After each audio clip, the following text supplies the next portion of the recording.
History is written by the victor. History is filled with liars.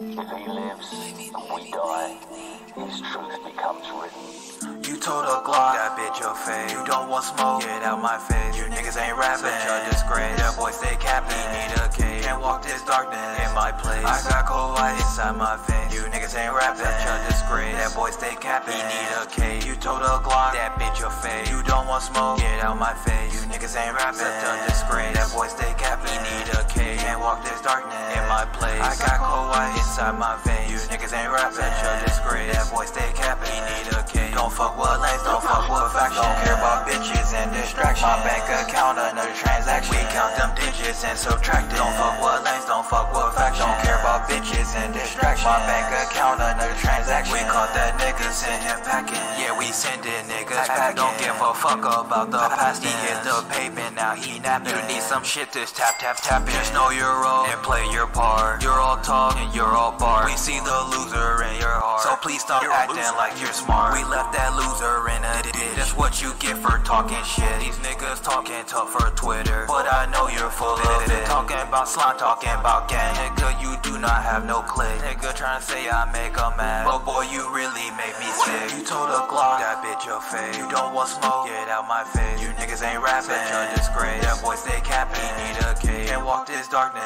in my place. I got cold white inside my veins. You niggas ain't rapping, such a disgrace. That boy stay capping, he need a cage. You told a Glock, that bitch your face. You don't want smoke, get out my face. You niggas ain't rapping, such a disgrace. That boy stay capping, he need a cage. Can't walk this darkness in my place. I got cold white inside my veins. You niggas ain't rapping, such a disgrace. That boy stay capping, he need a cage. Don't fuck with lanes, don't fuck with facts. Don't care about bitches and distraction. My bank account, another transaction. We count them digits and subtract it. Don't fuck with lanes, don't fuck with facts. Don't care about bitches and distraction. My bank account, another transaction. We caught that nigga, send him packing.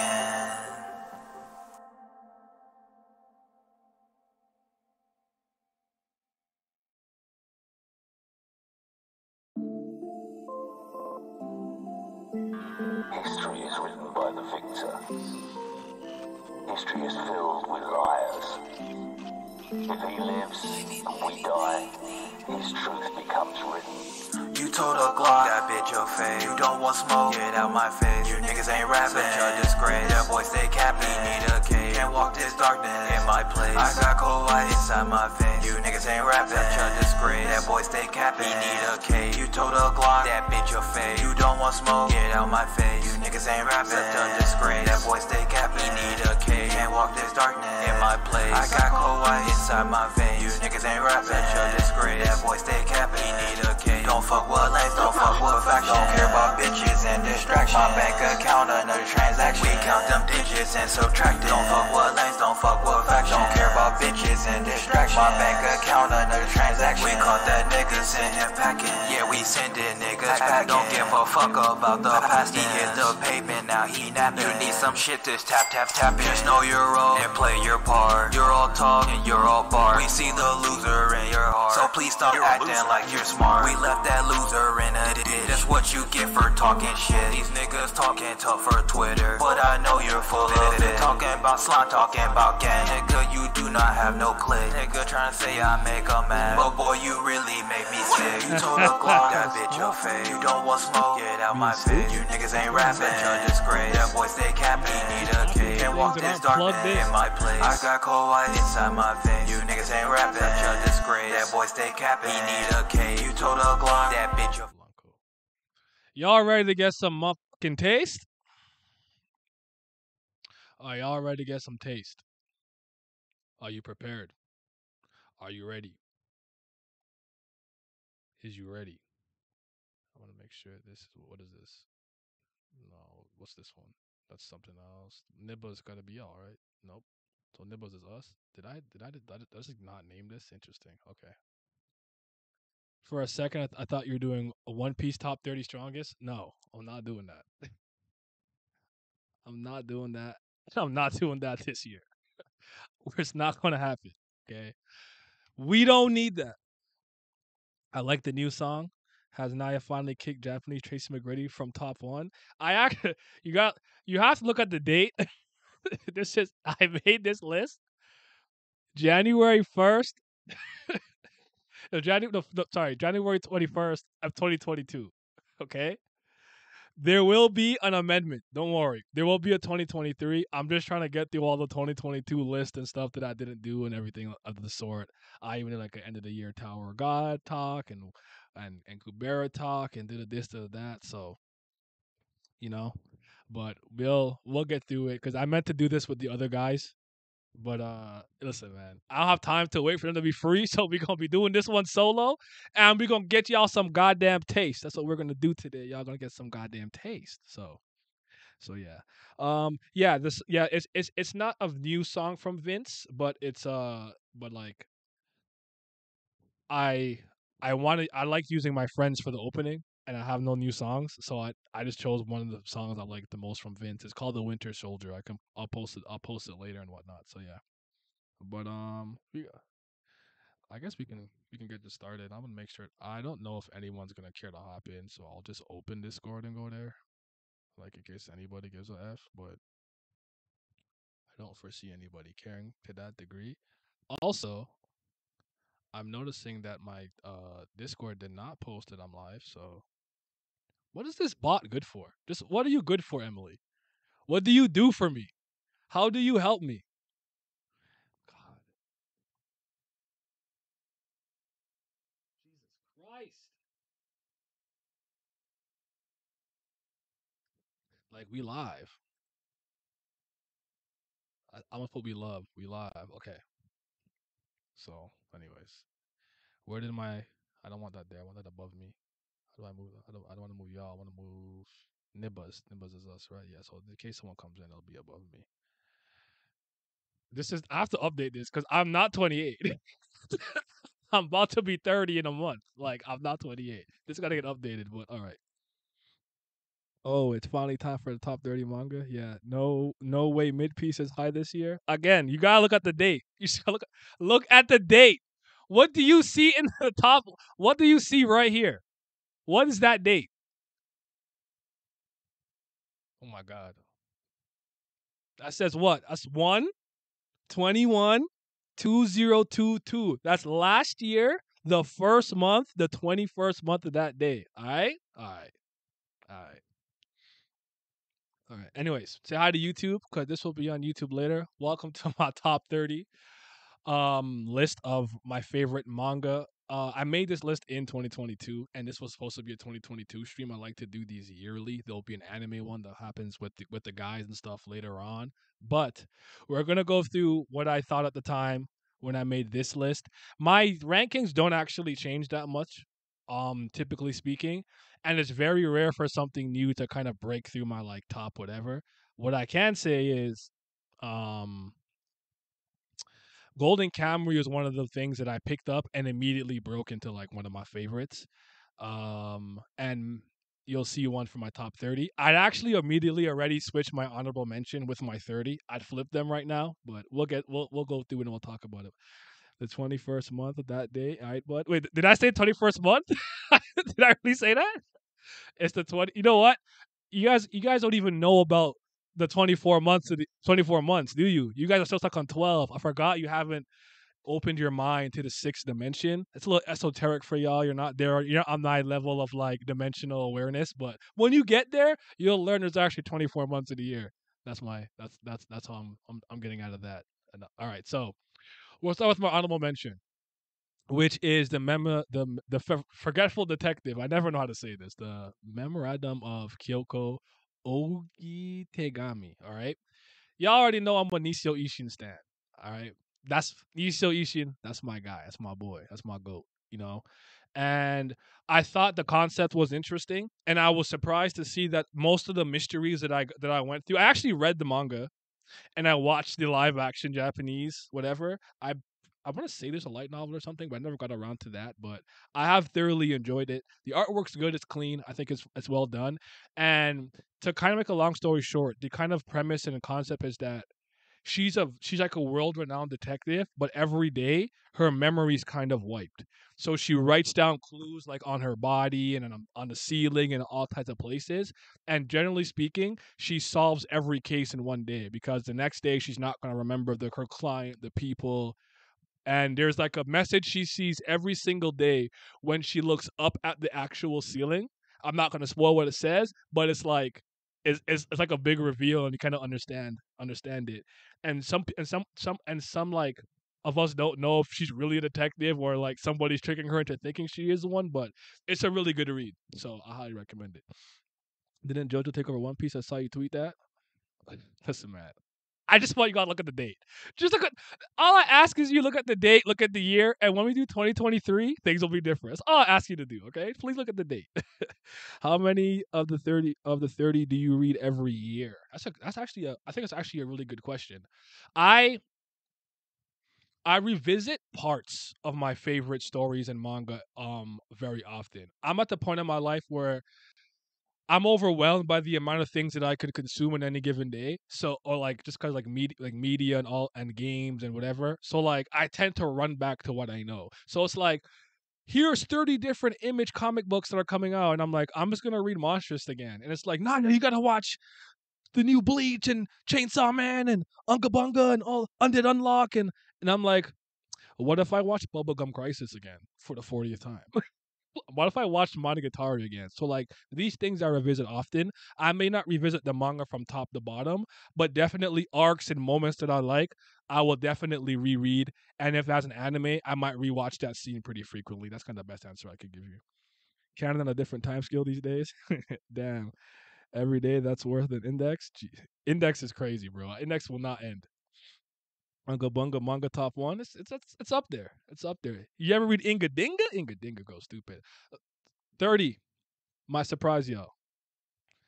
30 surprised me.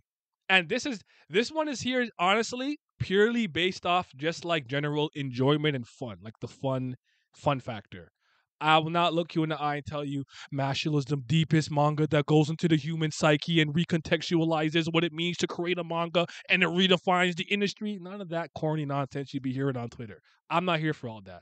It's funny. I laugh a lot. I like this nigga. He's hilarious.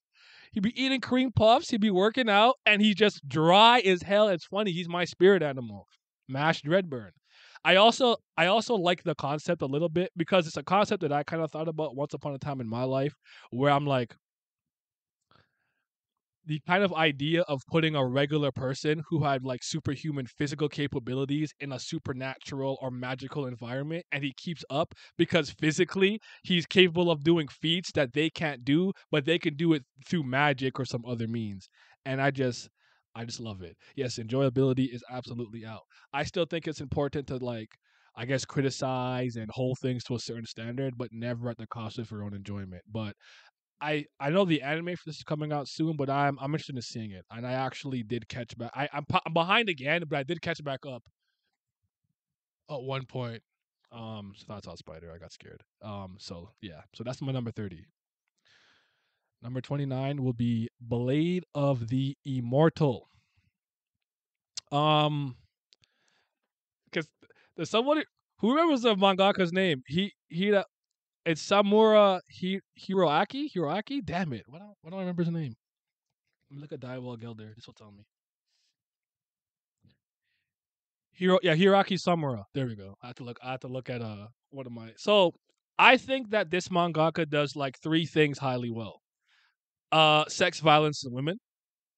I like violence. I like sex. I like women. What do you want from me? I think that Blade of the Immortal, probably from top to bottom, is kind of one of his better his best storytelling feat from a long term standpoint. I've read a lot of his works. Um, and I have not at all peeped the sequel that like I bet like the first chapter of the sequel. I haven't really peeped that too much, but I definitely appreciate the way that like his drawing. I think could be a little bit hit or miss for some people. Not for me. I like how he draws stuff, and I think he's really good at capturing combat, especially with the women and violence. And I want to go more into that later. I guess slight spoiler. You might see another series that is from him on the list later on. So stay tuned for that. But yeah, Blade of the Immortal is a good time, man. There's a lot of iconic panels in that I could kind of remember. The premise, if I remember correctly, literally there's like a swordsman with these weird like maggots in him or something, and he's just very like he's like unkillable essentially. You can't really kill him. But he's not a bad samurai or bad swordsman. I don't necessarily think he's the strongest, but you kind of can't kill him. And he has to escort this girl somewhere. I think I don't remember how she follows him actually. It's been quite a while since I read this one, but there's a fight that he has with one specific person. This guy's a complete scumbag, and there's like a part in the snow when they're walking, have this battle in the snow, and there's like a hostage. Bro, it's such an elite part of the manga. It's crazy. It's so fucking tense and good. Like I love that part of the manga. So, but I won't spoil too much. We'll keep it pushing to number 28. Number 28 is Tepu. Tepu is a mixed martial arts manga. It's not very long, and it's been a while since I've thought about all of the moving parts that are outside of the narrative that relate to this story in terms of like I think I don't remember if the mangaka got sick or had to do something and come back and just kind of ended up ending it, so it never got to like proper care and end and like finish like it kind of got axed in a sense if you say it had a rushed ending, but Tepu kind of covers a concept that I see often. I don't say it's like frequent, but I see it here and there enough that I don't think it's like super rare.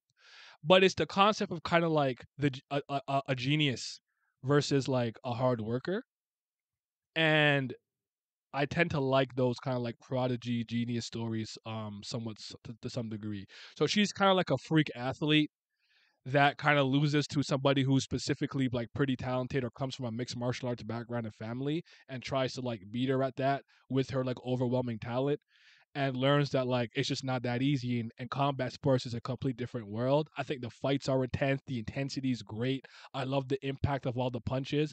I love the characters. I love her. I can't remember her name right now, but but made the MCs, MCs tend to not be my favorite characters. The fact that the main character is probably my favorite character was really good. And you kind of get to see like it's not just like Japanese, like there's like Brazilians and other mixed martial arts people from other places in the world, and I think it's a pretty dope story. Unfortunately, it doesn't have the ending it deserves, but I think Deadpool was really dope. It's not that long, by the way. He said, I'm here. You're awake. What's up, brother? Lost child's been found. I didn't get any notification that you were streaming. My bad. We ain't being in Tokyo, though. Wait, we are. Basically, a Yomine versus Kisei. A lot of ways you could say that. Yeah, actually, not a bad way of looking at it. Even though Kisei is extremely talented in his own right, by being a physical specimen who has good kinesthetic corporal skills, the ability to see something and be able to reenact it pretty much after seeing it one time, something that I can relate to. Ayomine is kind of a basketball savant specifically, so he goes to the basketball realm to try to overtake him. I like that. That made sense to me. That moved me tremendously. All right, let's keep it going. We got Black Lagoon. Now, do you guys know my rule? Do you know my rule? I don't know how many times I spoke about my rule on here. I really wish Tepu kept going. I was really messing with it. I feel you. It hurts. It was getting me hyped. I trust me. I understand. I get it. I was really there for Tepu. Black. Um, if it doesn't come out, it's mid. There you go. You guys got it. You remember? Look at you guys. Y'all be listening. Y'all be listening. Listen. I love Black Lagoon. I've loved Black Lagoon for like a decade plus. That's the anime OVA with Roberta's Revenge. Um, Balalaika, my Russian queen, one of my favorite manga characters in general. I love her. She's bad. Revi's super dope. Like, bruh. It don't come out though. It doesn't come out. I can't rate it any higher because it doesn't come out. I know a chapter came out pretty recently. I don't remember what's going on. I hate that D Gray man and Black Lagoon do this to me. Every time I get a new D Gray chapter, I'm like, what the frig happened over the last 3 years? Because I haven't seen a chapter in so long. So Black Lagoon, half the time when a new chapter comes out, I have to start the whole manga over. I'm not in the mood to do that right now, but I just wish it came out more. I think it's a great story. I love it. It's violent. I think the characters are good. The story's not anything crazy. It's kind of like criminals from all over just doing their thing, making some bread. Shout out to Rock, but Yeah, it's just unfortunate. I've read the light novels too, by the way, where she's in like bondage. Is she the one where she's in you see the right picture where she's in like BDSM, sadist. We'll take a gander. Take a gander. Black Goon. You said I messed. Wait. I don't. Why the phrase "a physical specimen" sounds hella. Your physical specimen's out here, bro. I messed up. A Black Lagoon was one of my first anime and it was so raw. I feel it. I ain't read the Gray Man in so long because of that. I'm just gonna have to go through it again sometimes. Exactly. Like I know when D Gray Man comes back in the chapter, I'll be like, I gotta start all over again. Because I don't want to spoil too much, but the Kanda, I think Kanda and the Alma stuff is very complicated and hard to kind of remember. I think if I remember correctly, with that like backstory, and it like came out very fragmented. So every time I'm gonna do it, I'm like, I don't remember. I don't recall. This is why Hunter made us fuck. Talk. Let them know. They're all chilling at Tagashi's house playing Dragon Quest. That's crazy. It's crazy because Dragon Quest. I tried to play that new one, and I don't even know if the game's good or bad. But I hate that music. To me, is awful. I don't like the music in Dragon Quest, and I don't want to hear that. So I don't know. Shout out to Kira Toriyama, I guess. Subasa Reservoir Chronicles at 26. Do you guys know about Tsubasa, about Clamp? This actually still takes place in the same universe of like Cardcaptor Sakura. You might notice Cardcaptors in America with like Lee Shaoran. I actually don't remember Sakura's full name. Sakura Kina. Damn. Anyways, um, so I gotta like tell you the whole story. Like Tsubasa Reservoir Chronicles was like Clamp was one of the first major things I got into. Rumiko Takahashi really being my first major mangaka that I recognized because I read a lot of her works immediately, starting with Ranma, which is all on my shelf. I got all 36 volumes of Ranma one half, but nice on Demon Time. I am. You know what I'm saying? I'm in a good mood. I'm doing my thing. Hey, but Black. So Tsubasa Reservoir Chronicles. When I was younger, I called it the Kingdom Hearts of manga. God, I was such a stupid. Not stupid. I was such a lame kid just because they went from world to world, different like dimensions, kind of thing. And I'm like, it's like Kingdom Hearts, but a manga form when they go to different worlds. That's how simple I used to think back in the day at one point. I ended up liking this story a lot because I feel like if I say this, it spoils such an important part of the series. But it does something with a main character I had never seen before, and I thought it was very powerful. It hit me hard, and to this day, it's like the only manga that manga for sure is the only manga I've seen do this. I can say I've seen one video game do this and a comic book do something with a facsimile of what I'm talking about, but. I think the main cast is really cool because they all have their little like stipulations. Fi is the magician, a very renowned magician, and he has his own backstory. He doesn't want you to know. Kurogane, I think this is so crazy to me. This nigga is raw. He's a raw samurai, and he kills people. But every time at this point, he was cursed by like his princess or whatever, his like handler or whatever, that if he takes life, he gets physically weaker. So every time he kills somebody, he's not as strong as he used to be. So he can't go around killing folk. And then you have Lee. Lee is trying to help Sakura find her memories because Yuko the witch to give you dimensional teleportation warping power, she actually takes the thing that's the most valuable to you. And I find that very, very fascinating because it doesn't have to be a physical thing. So let's say like I'm in a marriage and the most important thing is like my relationship with my kids. She could take that from me. My kids will have no memory of who I am. That's the price I have to pay for the power to hop dimensions. And I was like, God damn, I like that. I do. So yo, I know exactly what you're talking about. I can't say it. I can't. I can't. I think it's too important. It's too important. But I would definitely consider giving this a chance, especially if you are familiar with Cardcaptor Sakura. This is actually in a lot of ways a sequel to it. This is a sequel to it. So there's actually another manga. This is like the so if you think of Subasa Reservoir Chronicles as the A side of the tape, there's a B side of the tape called Holic. It's like XXXHOLIK, which handles Yuko the witch and like the boy that she's with, which runs parallel to this story. but it's like the opposite side. So sometimes they intersect and cross over with one another, but usually they're kind of separate, but they are all part of the same universe. It's it's kind of a lot. Maybe I'll make a video kind of like explaining it and streamlining all of that stuff, but I'm a huge like Tsubasa's dope. And I gotta actually start reading Tsubasa World Chronicles. But let's get to 25. We laughing today, man. Bills above, baby. 25. Yo, you already spoiled me on this one? I did? When? When he is actually him? Yeah, my bad, Scope. I don't know. But yeah, so Beelzebub is one of those things that I like because it's just hilarious. I think Olga is like I kinda like delinquent stories a lot. Olga's hilarious. Furuichi's hilarious. I think Tojo's hilarious. There's a lot of moments in this series where I'm like, bro, this is so go. Like, if you know about the tissues, you know about the tissues in Behemoth. That shit was so funny. That's one of the funniest things I ever seen. And he was mixing the strongest people in the verse. Yo, that Furuichi arc is so goated. Hilda not remembering certain stuff. I still think this has one of the best. I would say I don't want to say it's a subversion of transformations, but it has my favorite kind of.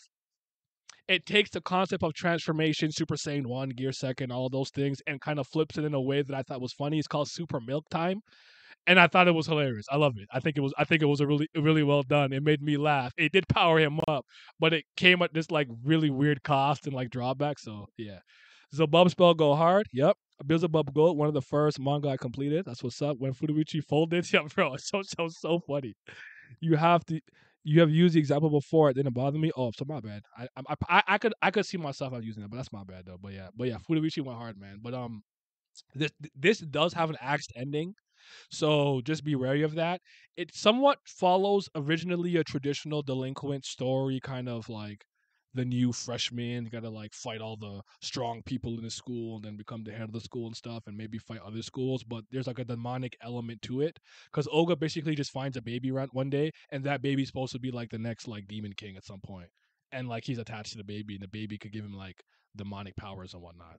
And then you add that to it. So like it's really dope. So like I like Beelzebub a lot. And again, I think it's like if Gintama's the funniest thing that I read, Beelzebub is like right there, like second or third like funniest manga that I read. So but it did get like a light. I think I mean it might have been a light novel it got. Maybe I made that up. But I know I got an Omake chapter, like 5 chapters when they were like stranded on an island or something. After it ended. So but yeah, Beelzebub out. It's moving me. It's moving me to. I feel like I honestly think that we talked about this manga so much. We had like 3 streams for like 5 hours talking about Katekyo Shi Hitman Reborn. So I might not have to go like crazy talking about it, but Reborn is one of those series that I could objectively look at the contents of it and be like, it's good, it's solid. There's a lot of things I like here, but it's not the most mind blowing manga of all time. But I experienced it with like minded individuals. I had a really dope like set of friends around me where we all had different factions. I had a Mukuro guy, there's a Yamamoto guy. I was the Zanzi's Varia stan. There was a Suna guy, and we had our little battles and stuff. So like, and then we had the joke that we had. So if you guys know about the scene with Yamamoto and Genkishi, right? We used to always call it the Yamamoto face plant and make fun of him. So sometimes I'd be in high school walking through the hallway, and my friend would be like, "Yo, guess who I am?" And just run into the locker, and like run into the locker and fall, and we'd all just start laughing, like it's cackling, unhinged laughter in the hallways because he ran into the goddamn wall. So we had so many jokes like that too. One manga, if you're from that era, the one manga era throwback, when that site went down and the forums got closed, a lot of us from the Reborn forum made us, I think it's called S4 Zeta board called Katekyo Shi Hitman Reborn, and had our own Reborn forum. Harlan Phoenix, Froggy 999. I remember some of those people, bro. Like we had some really deep conversations about it. So Reborn always has a special place in my heart. And Zanjis, I think, is one of the coolest manga characters of all time. He got guns. Kyoto Midventures Could Never. Oh yeah, that's the time traveling one. There were some extra chapters. Yes, that's what it was. Reborn. Let's go in. Let's get it. It's time to talk for over 6 hours. You made me reread it last year. A lot of fun. Yeah, it's not perfect. I'll never say it was, but I like it. And by the way, I know you see Roku no Mukuro in the background there. I've yet to read like a battle manga with a better illusionist from top to bottom. Hot take? Oh, well, what about Itachi? What about the Uchiha? Mukuro better. Um, 23. Jordan.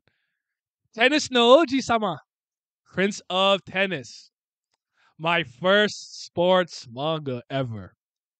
What set me down the rabbit hole of sports. It will always have a special place in my heart. I still think the ending of this manga starts to get a little crazy a little bit, but and New Prince of Tennis is just very unserious. Like it's just so unserious. Like I love I love New Prince of I don't love New Prince of Tennis. Like I like to read it to laugh at how like ridiculous it's gotten. Like I'm like, brother, if you just want to make a bottle manga, why didn't you just do that? Like this tennis, this tennis front, this tennis psyop. When you want to make a battle manga, it's not moving me. Just make them fight, bro. But yeah, this is what led me down to reading a bunch of other sports manga that I ended up enjoying more so or greatly. And for 12 to 15-year-old man, these kids talk some cash, some serious ish. And Fuji's one of the goats, man. Akaya one of the goats. Atobe one of the goats. You just gotta love it. It's just one of those things where like I wouldn't be into sports manga at all if I didn't read Prince of Tennis. It kind of started me on that path, and I really like it. I do think a lot of these matches are iconic. This one in particular, Fuji versus Akaya, was really good. I think Tezuka versus Sanada is iconic. I think what do you think Echizen's most iconic match is? I don't want to say Yukimura. That's lazy, and I actually don't like that match that much because he just had literal powers. Hmm. I guess you could say him versus his dad because dad beats his ass every day. But Ryoma is an interesting MC. He kind of doesn't lose. He's kind of like super special awesome. But when you think about the fact, I guess to some degree that he faces his dad every day, who was ranked number one in the tennis world, and gets his ass kicked by him every single day, you could understand why he ends up being so talented. But it's a good series, man. I like it. Tezuka Zone, the Sawasuno Yoshi drip is moving you. I feel that. Yeah, Black Hole's out, man. I'll never forget when I was like I think the funniest thing about New Prince of Tennis to me is just how like or even Prince of Tennis is just like how much they just forego like the health of the player because I'll never forget that first match. Was it whose team is it? It's Fudomine, right? And he was facing the guy who can use spot. He would change from top spin to like backspin, slice to top spin, and every once in a while your arm would like freeze and you get like spot and like you couldn't like move or do something, right? And um damn Badger, you gonna spoil everything? I'm joking. You're good. But the what was I talking about? Oh yeah, so Iroma ends up cutting his eye a little bit and it's bleeding and it won't stop. And the umpire's like, no, you can't play until you stop the bleeding. I'm stopping the match. It's over. And then I think about like maybe like 200 chapters later when like friggin' Akaya is like bleeding out of every orifice and he's literally crucified into a metal fence. And the umpire just like 50 love. I'm like, bro, he's dying. Stop the match. When Ryoma cut his eye ever so slightly, y'all was like, "No more, we're done." I'm like, bro, that's so funny to me. So yeah. Anyways, no, you're good, Roger. I'm messing around. I'm good. You're good. So yeah, but yeah, good series, man. Ooh, a lot of people don't know about my love for. I don't know. Some people say Magi. I say Maggie. Some people. I heard Magi or Magi. I don't know at this point. I just say Maggie, the Labyrinth of Magic. I'm gonna loosely throw in the Adventures of Sinbad Naboken in there because obviously it's like it ties into it as a side story. But this to me was intriguing off rip because it's a Japanese take, I would say, on the Arabian Nights, A Thousand Days, A Thousand Nights Arabian Night story. And I was like, this is like a Japanese take on like jinns, but because we could say genies and whatnot. I'm like, I've never I'm always somewhat fascinated when Japan takes certain things like this and they like take their own spin on it. It's got a lot of characters in it that I really like. I like the magic system, like of like, I think it's called Ki mixed with Magoi, with the Rooks, with the divine, what are the metal vessels? What are they called? The dungeon treasures they get when they go in the dungeon and stuff. Like when they get the Jin transformations, like I think it's cold, and I love it, and I like that. Like some people, like if you get one of these, you're raw. Then he had like the like Cohen. I think he had like three. Tim had like seven. I'm like, bro, this is cold. This is cold, bro. So yeah, fun series. Ultimate Magic, shout out Morgana, Magi, Golden Panel, yep, Wisdom of Solomon, Alibaba the Goat. I like Alibaba. Sinbad, one of the greatest. Yes, he is. Shout out to him. Sinbad of Wild Boy, Ginger Eclipse, yes, and the Household Vessels. Household Vessels were the other, like, yes, yes, yes, yes, yes. Thank you. But yeah, like Bararaka Inkudana Saika. I said, bro, this is moving me. The anime I thought was fine and good. I like the anime. I like the openings and endings. I thought it was well done for the most part. And Aladdin kills me because like he's like 10 and he's like, yo, I'm a titty merchant, titty knight. He be rubbing his head and boobs. Now, granted, he did rub his face into some moobs once. I don't know about that one, but like I remember this one arc where he's like training to be a like better magician, and one of the instructors is like stupid busty, and every time he's like gonna give up, she would like turn and like it would like jiggle, and he would like and he would like scream like a second wind. Yo, I don't care. Aladdin's funny, bro. He used to kill me, bro. He was actually mad funny, bro. It's like I'm not. Yam sensible. There was Yam Raiha. Not it was the other girl. I think. I don't think it was her. I see it might be her too. But there was the girl in the armor with the pink hair at the like Magic Place Academy when he was there, like learning like the shield and shit like that. This might be after he lost his whatever. But I'm not spoiled too much in case people don't like know. But yeah, but I fuck with him though. But yeah. It's bad fun, and the fights are good and everything. So the Whip Girl, yes, her, like exactly what I'm thinking of. So, but this is a really good series if you haven't tried it. And also, like a lot of times, I say like in in like these long running like battle shonens, there's these flashbacks that happen in the later half of the series that are supposed to like tie everything in together. What's a good example? Think like I guess like ninja like in the ninja war, like learning about like the Hokages and like some of the other stuff that they did, stuff like that. And I find that it's like not that interesting. When you learn about like the let's say the kingdom, like the an ancient kingdom that happens here and the time that it happens, I actually found it with Solomon and stuff. I've actually found it to be very, very, very interesting and perfectly placed. No, see, Turn Back the Pendulum is a really good flashback, but it's not the end of Bleach. It's more so in like the Eisen arc. But yeah. Um, no, that's a good flashback, but I was thinking more like towards the complete end of the series. But yeah, favorite arc, yours is the mag. Yeah, if that's what I'm thinking, the right arc that I'm thinking of when the Magic School had to fight whatever, that one I like a lot. I like I like the flashback with Solomon and what was his genie called? Ugo, with Ugo and all those people and David and like Thing's mom who's like been alive for how long and stuff, that like ancient kingdom they were in. I like that one a lot.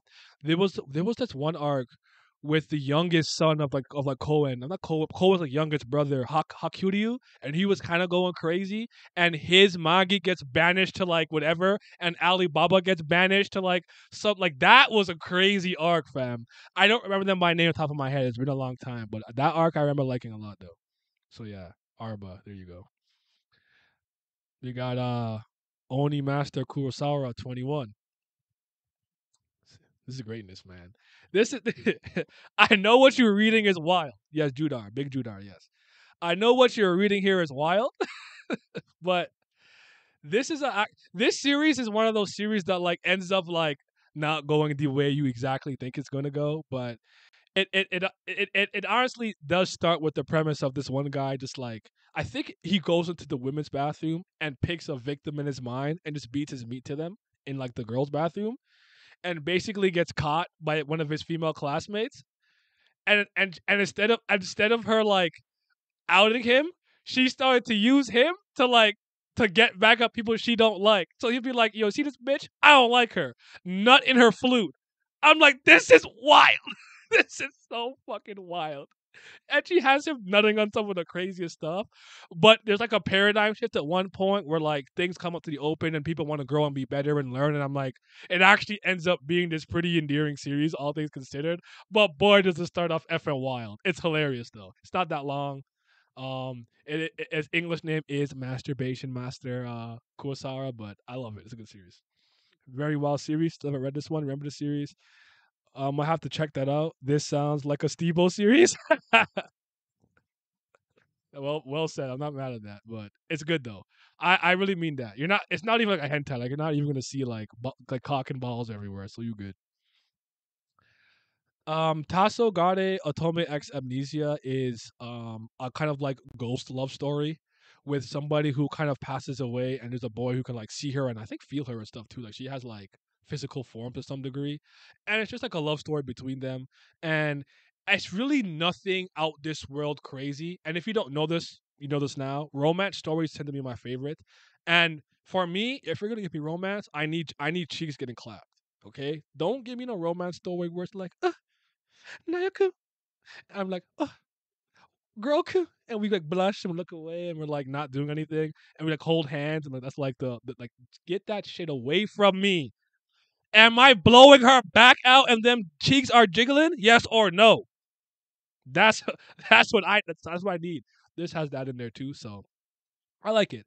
I think like when you kind of get into the backstory of how like this ghost passed away, so to speak, and the tragic story and things that she's endured and whatnot, I think it kind of comes full circle. The only other ghost story I can remember, I think it's called My Ghost Girl Kana. That was pretty cute too. A ghost with like pink hair and stuff. I think it was called My Ghost Girl Kana. I read that too. One day I might go through like my anime list with you guys, or maybe I'll make an anime list or whatever. What's the cool one now? Is the anime list? We don't do my anime.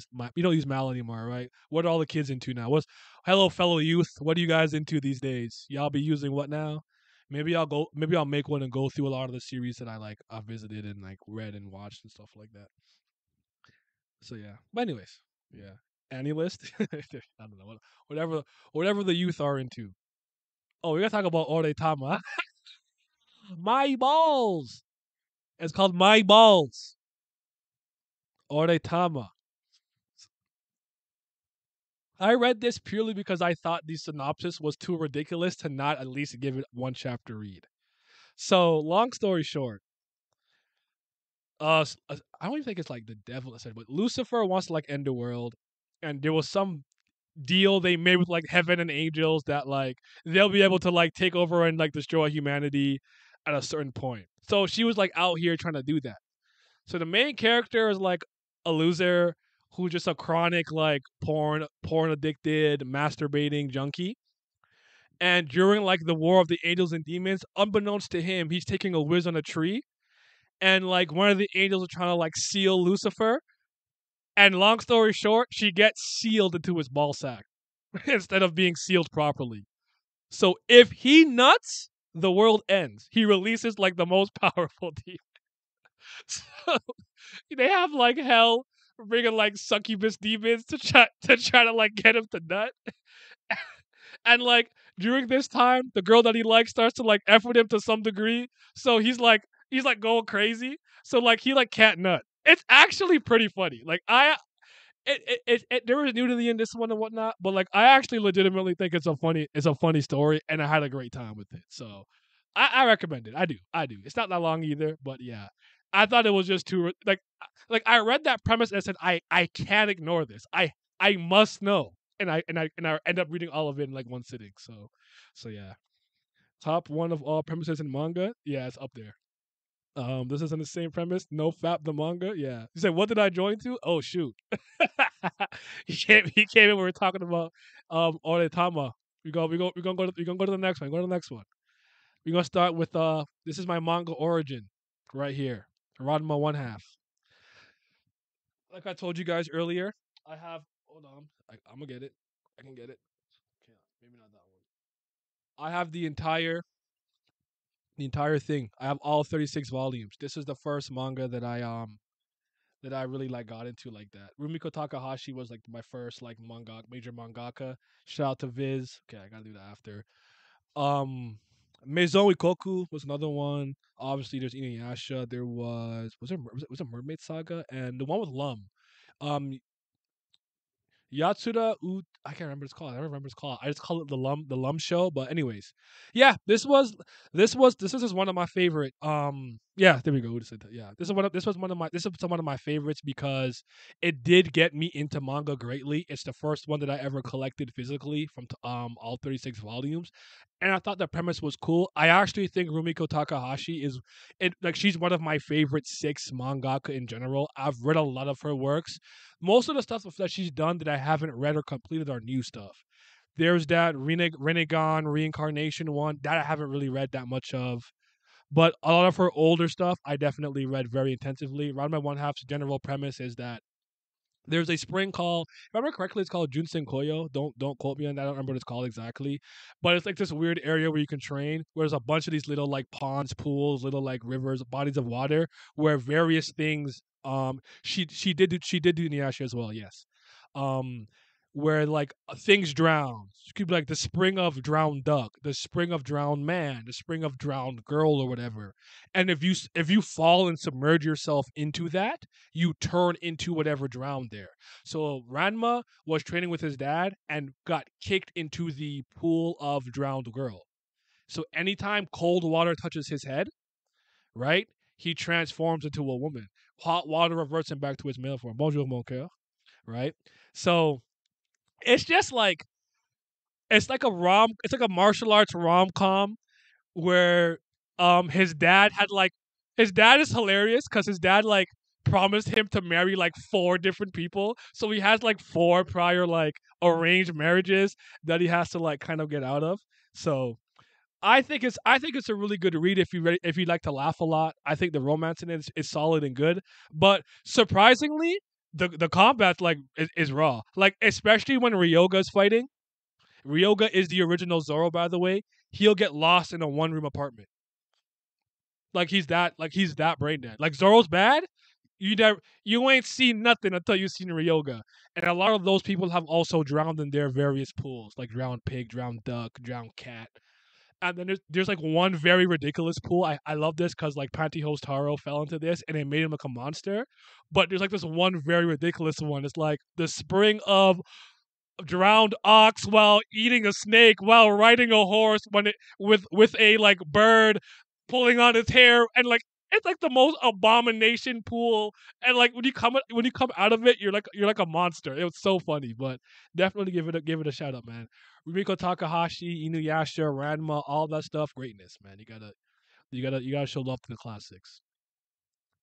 We got Nana Tokoraru because I have a BDSM fetish. Apparently I because I got like I got Sunstone over here on my shelf and everything too.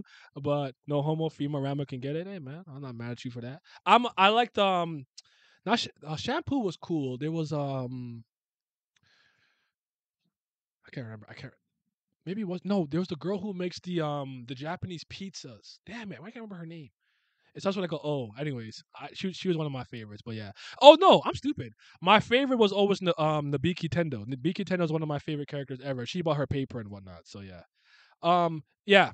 So Nana the Kararu is great. I like stories where like characters explore some of the like what's the best way how best to put this? I don't say internal struggles, but like internal repressed desires through things like S&M, BDSM, whatever the case is. So basically these childhood friends, Nana and Kawaru. Nana is like a genius student, but is very stressed out by having to constantly excel at school, be extremely smart, and have to like go on to a great university. And then like Kawaru's like a loser, like this doesn't like what's a bum loser, he ugly, whatever, whatever. But they're still childhood friends. And then one time, I can't remember. I think she comes to his house and she finds like a BDSM outfit that's in her perfect size. He did buy that knowing her measurements. She puts it on and can't get out of it. And he's actually like a good like I don't know what you call them, like the master in the like submissive dominant relationship, and he's like really good at it. But she actually found like getting spanked and whipped and gagged and all that stuff refreshing. That it like calmed her down and it allowed her to go to school and work on stuff. This was like a relaxer for her. It de-stressed her. And so that it kind of explores that kind of concept with these two characters, and I think it's actually a very, very, very enduring love story when it's all said and done. But there's some elite thoughts in there. There's some busty girls in that. I'm gonna keep this one brief. Ibitsu, The Okada Kozaku is it's kind of like another story that I'm going to bring up um earlier. It's not a guilty pleasure manga for me. I don't hate watch, I don't have guilty pleasures. I get the concept, but I like if I watch something, it's because I want to watch it. I don't feel guilty. I don't feel shame. I watch it because I enjoy it. I want to watch it. I have no guilty pleasures. Everything that I do, I do it because I want to do it. So yeah, Beatsu is just kind of like I there was a phase there was a phase in my manga career where I was very much into stories where the woman had like a relationship with a guy who was obviously like a kind of a sexual deviant, and she would like hold that over him and kind of control him in certain ways. I think another story he does this a lot better. I kind of like this is kind of like his second one that does this, but I'm gonna talk about the other. I'm gonna go more in depth into this with when I get to that in my top like six. But let's talk about Chikano Toko. Chikano Toko, if I remember correctly, is by the same person who made Oni Master Kurosara. I believe it's the same person. Um, it's been a while since I revisited it, so if I'm wrong, I apologize. But yeah, the English name for this is called, I think it's called Molester Man or Molester Train Man, something like that. It's kind of a wild title. Um, the premise of the story starts with a complete misunderstanding of somebody thinking that they're going to be assaulted on the train in Japan, and he like wasn't going to do that, but that's the like premise and situation and scenario that get these two individuals to actually interact and talk with one another. And it's actually a love story that I resonated a lot with at the time because I was kind of like going through my own like whatever like I'm always like going through some nonsense stuff like that. But I think it's just a really solid love story. I just think that I think the name of this manga is so unfortunate because just reading it, you're like, I don't know about that, but it's actually really good. But the title, it just starts the scenario. The title is really more about the scenario that gets these two to be together and stuff, and then he expands his friend group and gets into her friend group, and like it's just a good story in my opinion. So, and again, it's not very long, not very long. Let's talk about Girl by the Shore. What's it called in Japanese? I think I have it here somewhere on my shelf. Might be behind though. Whatever. Asano. Is it Inio Asano? Am I getting that right? No. These are just my top. These are my top favorite manga at the time I made this list. I'm doing it now because I was supposed to do stream a long time ago. I made this list in 2022 of January, the 21st of January. If I made this list today, not much would be different, but it would be a little bit different. But these are just my favorite manga. I don't think that these are the best manga objectively, and if you don't like it, you're the worst. I'm like, I'm not into all that. I don't care about that. But these are my favorites. These are my favorites. So yeah, this one hit. Yeah, I think that Inio Asano has one bad series. I think it was Downfall. I don't think he misses on all of this, but this is another endearing kind of teenage like coming of age, kind of understanding certain things about love and relationships. A little bit there's a really wild part in here that I'm not going to talk about, but I find his visual storytelling to be quite powerful. Not to the degree that I would say like maybe at Sushi Okubo, like that's the guy who does Fire Force, Soul Eater, not Soul Eater. I think he's one of the best visual storytellers I've ever seen, and manga specifically or bottle manga specifically. But I don't think Inio really has any bad works, whether that's Solonin. Oh, here this. Look at me taking like everything off my shelf. Oh. Here this is right here. Hold on, I can't even see myself on OBS. I don't know if I'm showing this poorly. So I have it. I own it because I like it a lot too. Then you got like the Solonin one with the music. That was really good too. I greatly enjoyed that. So yeah, it's a dope story. Second favorite of his works, really. What's your favorite? Is it Oyasumi Punpun? Oyasumi Punpun might be my second or third favorite work of his. I get Oyasumi though. I get why that one resonates with a lot of people, but mine is definitely Girl by the Shore. Probably Solomon next. On any given day, I might say Oyasumi second, but I feel it. I feel it. and I think you guys might be noticing a trend here. You notice there's a lot of stories here that relate to like love and sex and like romance. Like I told you guys, I'm really like a romance merchant. Like I really like stories with love in it. Um, I don't always need it to be the literal focal point. It could be a subplot, but I really drafted this. Let's talk about my favorite sports manga, Ace of Diamondo. You saw Reborn? Yes, you did. Yes, you did. Yeah, so Dino Ace, man. What could I say about Dino Ace? I gotta be like straight up. Q and Dino Ace set a new standard for me when it comes to like sports manga. Naya's three things: women, violence, and more women. Do I like violence? I feel like violence is Simi's thing. I feel like violence is Simi's thing. if you can attribute those to me if you want, but yeah. So those two set a precedent of like quality that like I don't believe. I, as much as I love Prince of Tennis, I believe doesn't hit it. I'm gonna say something that's gonna piss you guys a lot. I don't think Slam Dunk hits it. I don't think iShow hits it. There's another one I wanted to think. I think High Q, Dino A's, One Outs, and stuff like that are in a tier of its own in terms of sports. I will throw Hajime no Ippo in that category. I know it's still like combat sport, so it comes across as a battle manga. At least it does to me. But Ippo is really good too. I'm not caught up in Ippo, by the way. But anyways, what I immediately appreciated about this story was that Sawamura wasn't the greatest, most ultimate guy ever. He was a he was a pitcher with a talent that needed to be honed, and he was like the big fish in a small pond. And when he got scouted to go to Sato, he was a small fish in the ocean or a regular sized fish in the ocean. And he had to work really hard to earn his spot. And I think that this series covers a lot. Haikyuu and this. Actually, you know what? I'll give Prince of Tennis this. Prince of Tennis covered the yips really well for Tezuka's arc. Ping pong. Ping pong, the animation is really good. But it's so. I still think it's ugly. I don't know.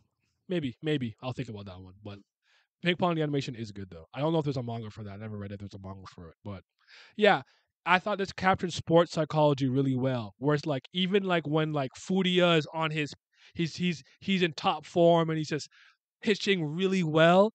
One small thing could throw him off where it's like, okay, he pitched well, but like now the other team hit like a home run or something, and now he's feeling the pressure of like the score is really close. We're getting later on, and he could start to crack, and now he's losing control. His stamina is not great. Sawamura could have games where he's great and games where he's not great. Some people have injuries that they hide. I love the fact that they captured the essence of like team sports when you're competing. You're a brotherhood with a shared goal, but you're constantly competing against one another for playtime. I could be the number one batter, but let's say, clans in the chat or Mensa is working harder than me. I'm not working that hard. They've been grinding. They've been working hard. They've been outworking me every practice, and maybe for 2 games I'm not hitting that well. They could take my spot because I'm getting complacent. I love that shit. That's exactly how team sports was for me from pretty much what? When did I join my first rep team? Under 15 when I was 11. From 11, and the last time I played real competitive football was 24. So from 11 to 24. And not American football, soccer, right? And there's times where like there's players that I know. Thank you for the follow, who are better than somebody else, but they're not working hard. And that guy worked his way to an opportunity to take that guy's spot, and I've seen it happen before. One of my keepers got replaced by another keeper because the other keeper outworked him in practice and all those things and drills and everything. So yeah, I think Al Ashi has the potential to reach Dino Ace. That and Blue Lock are going to get read in the same stream. I'm thinking about tackling anywhere from 14 to 16 chapters of Blue Lock and Al Ashi because I am looking for a football manga that I really enjoy. I've had some, but I had some enjoyment with. I remember liking Giant Killing a lot and Area no Kishi, Night of the Arena. Night of the Arena got me because of the story of the brothers in the heart and what happened and the tragedy of it, and that one really got me. But yeah. He said, "Look at them blue locks. He's moved. Y'all gonna get your blue lock stream, all right? You gonna get it. You gonna get it. I promise. I mean it." I would pick this panel. I had to do it. I had to pick this panel, bro. You already know it's Golden Kamuy time, baby. Yeah. Noda's unhinged, bro. I don't care. You know what the biggest lie I told everybody about this series? You have that bear panel is out of context. No, it's not, bro. It's completely in context. That dude is just a wild boy and Noda's unhinged. He just wanted to draw some unhingery.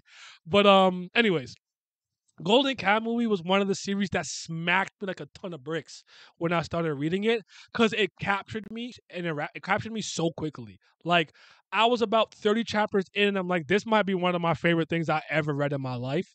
I love the artwork. I love how they tap into like some of the history of the Russia whatever war and like the Ainu clan and the Ainu tribes. Hina, you already know it's one of my thingies.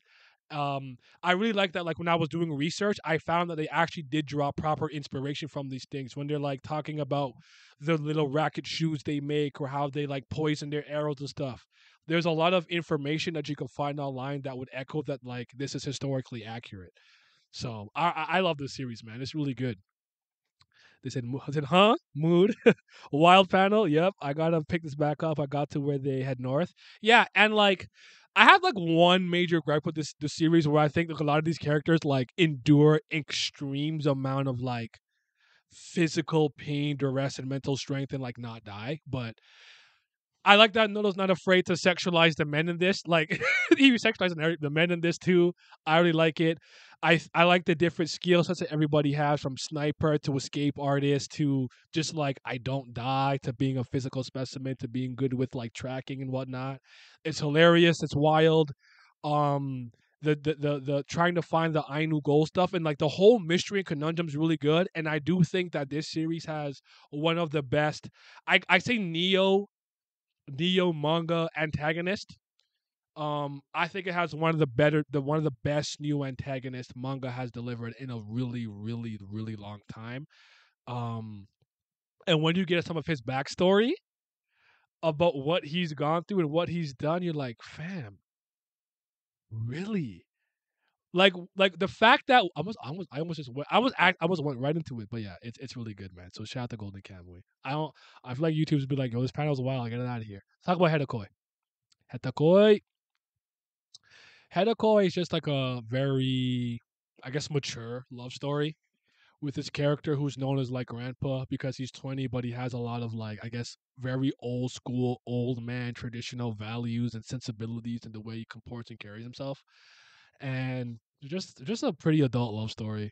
They be hanging. There's yiddies. There's cheeks. You know, it's just got up my alley. I don't particularly think it's some like some subversive love story that does something super different. I don't think so, but I like it a lot. It's really good. I think I'm gonna add that one to the reread this year. And I have to do my boy Vince proud. So if you guys see Vince, let him know that his this you guys don't know this is Vince's favorite manga. Good ending. Good ending. Well, last time I checked, Good Ending is Vince's absolute favorite manga. So good ending, man.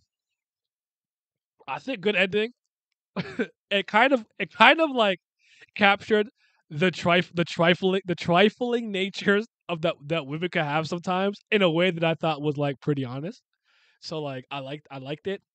It's a good love story again. This is nothing like I don't think it's mind blowing in terms of the things that they do and explore and the drama. But the drama they have good drama though. Like I think a lot of love stories, especially when becomes like a triangle or an octagon of people being in love and whatnot.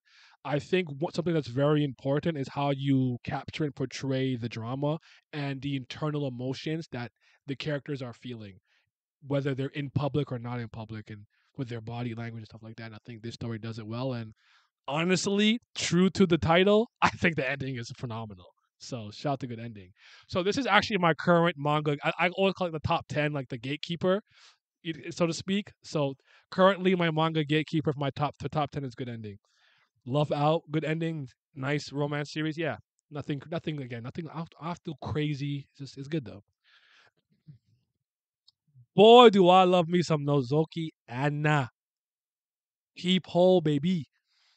Did I ever read Hentai Kamen? Despite the name, it's not a hentai. No, I haven't. What's that about?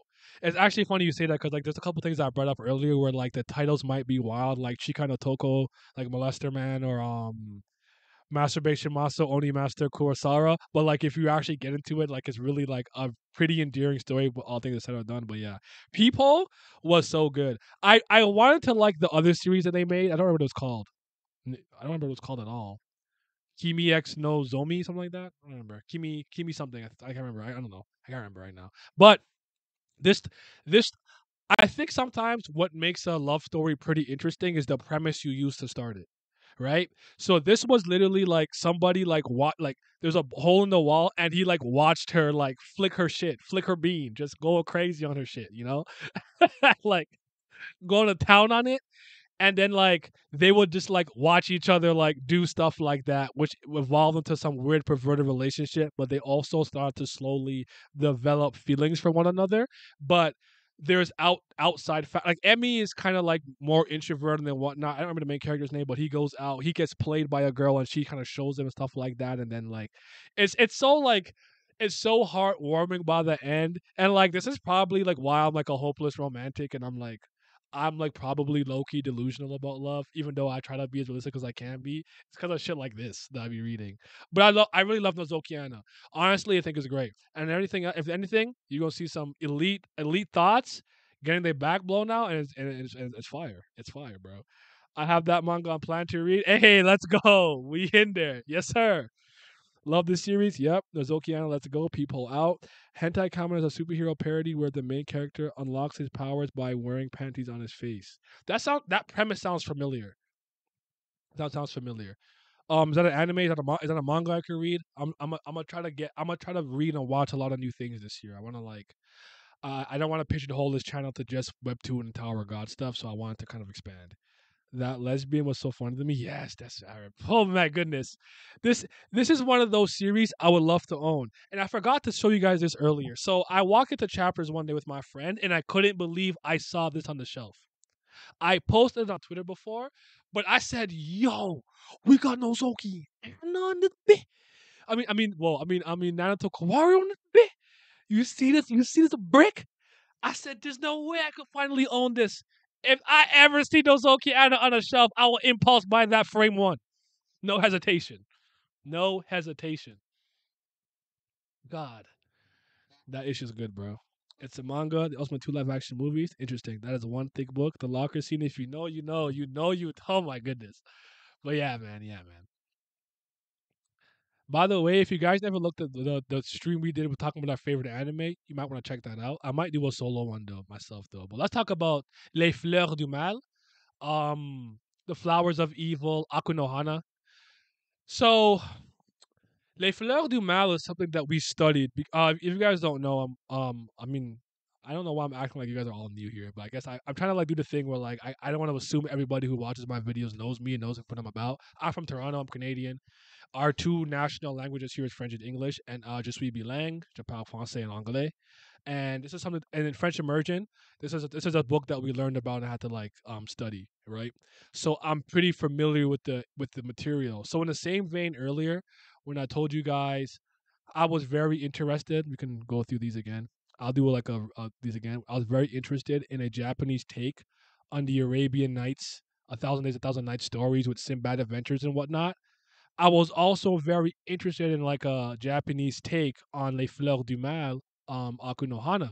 So, and I was pleasantly surprised. Unfortunately, the anime with its rotoscoping didn't capture the feel and of this. But this was also another one of those. Remember, I told you I went through a period of where I was like sexual deviant male being kind of controlled and strung along by like a headstrong woman that's also in her own way a sexual deviant and a pervert in her own right. This was another one of those, and I thought it was beautiful. To the fact like she thinks everyone's our fly and stuff. I think they did a good job, kind of capturing the essence and symbolism of what they Fleur du Mal is in their own right.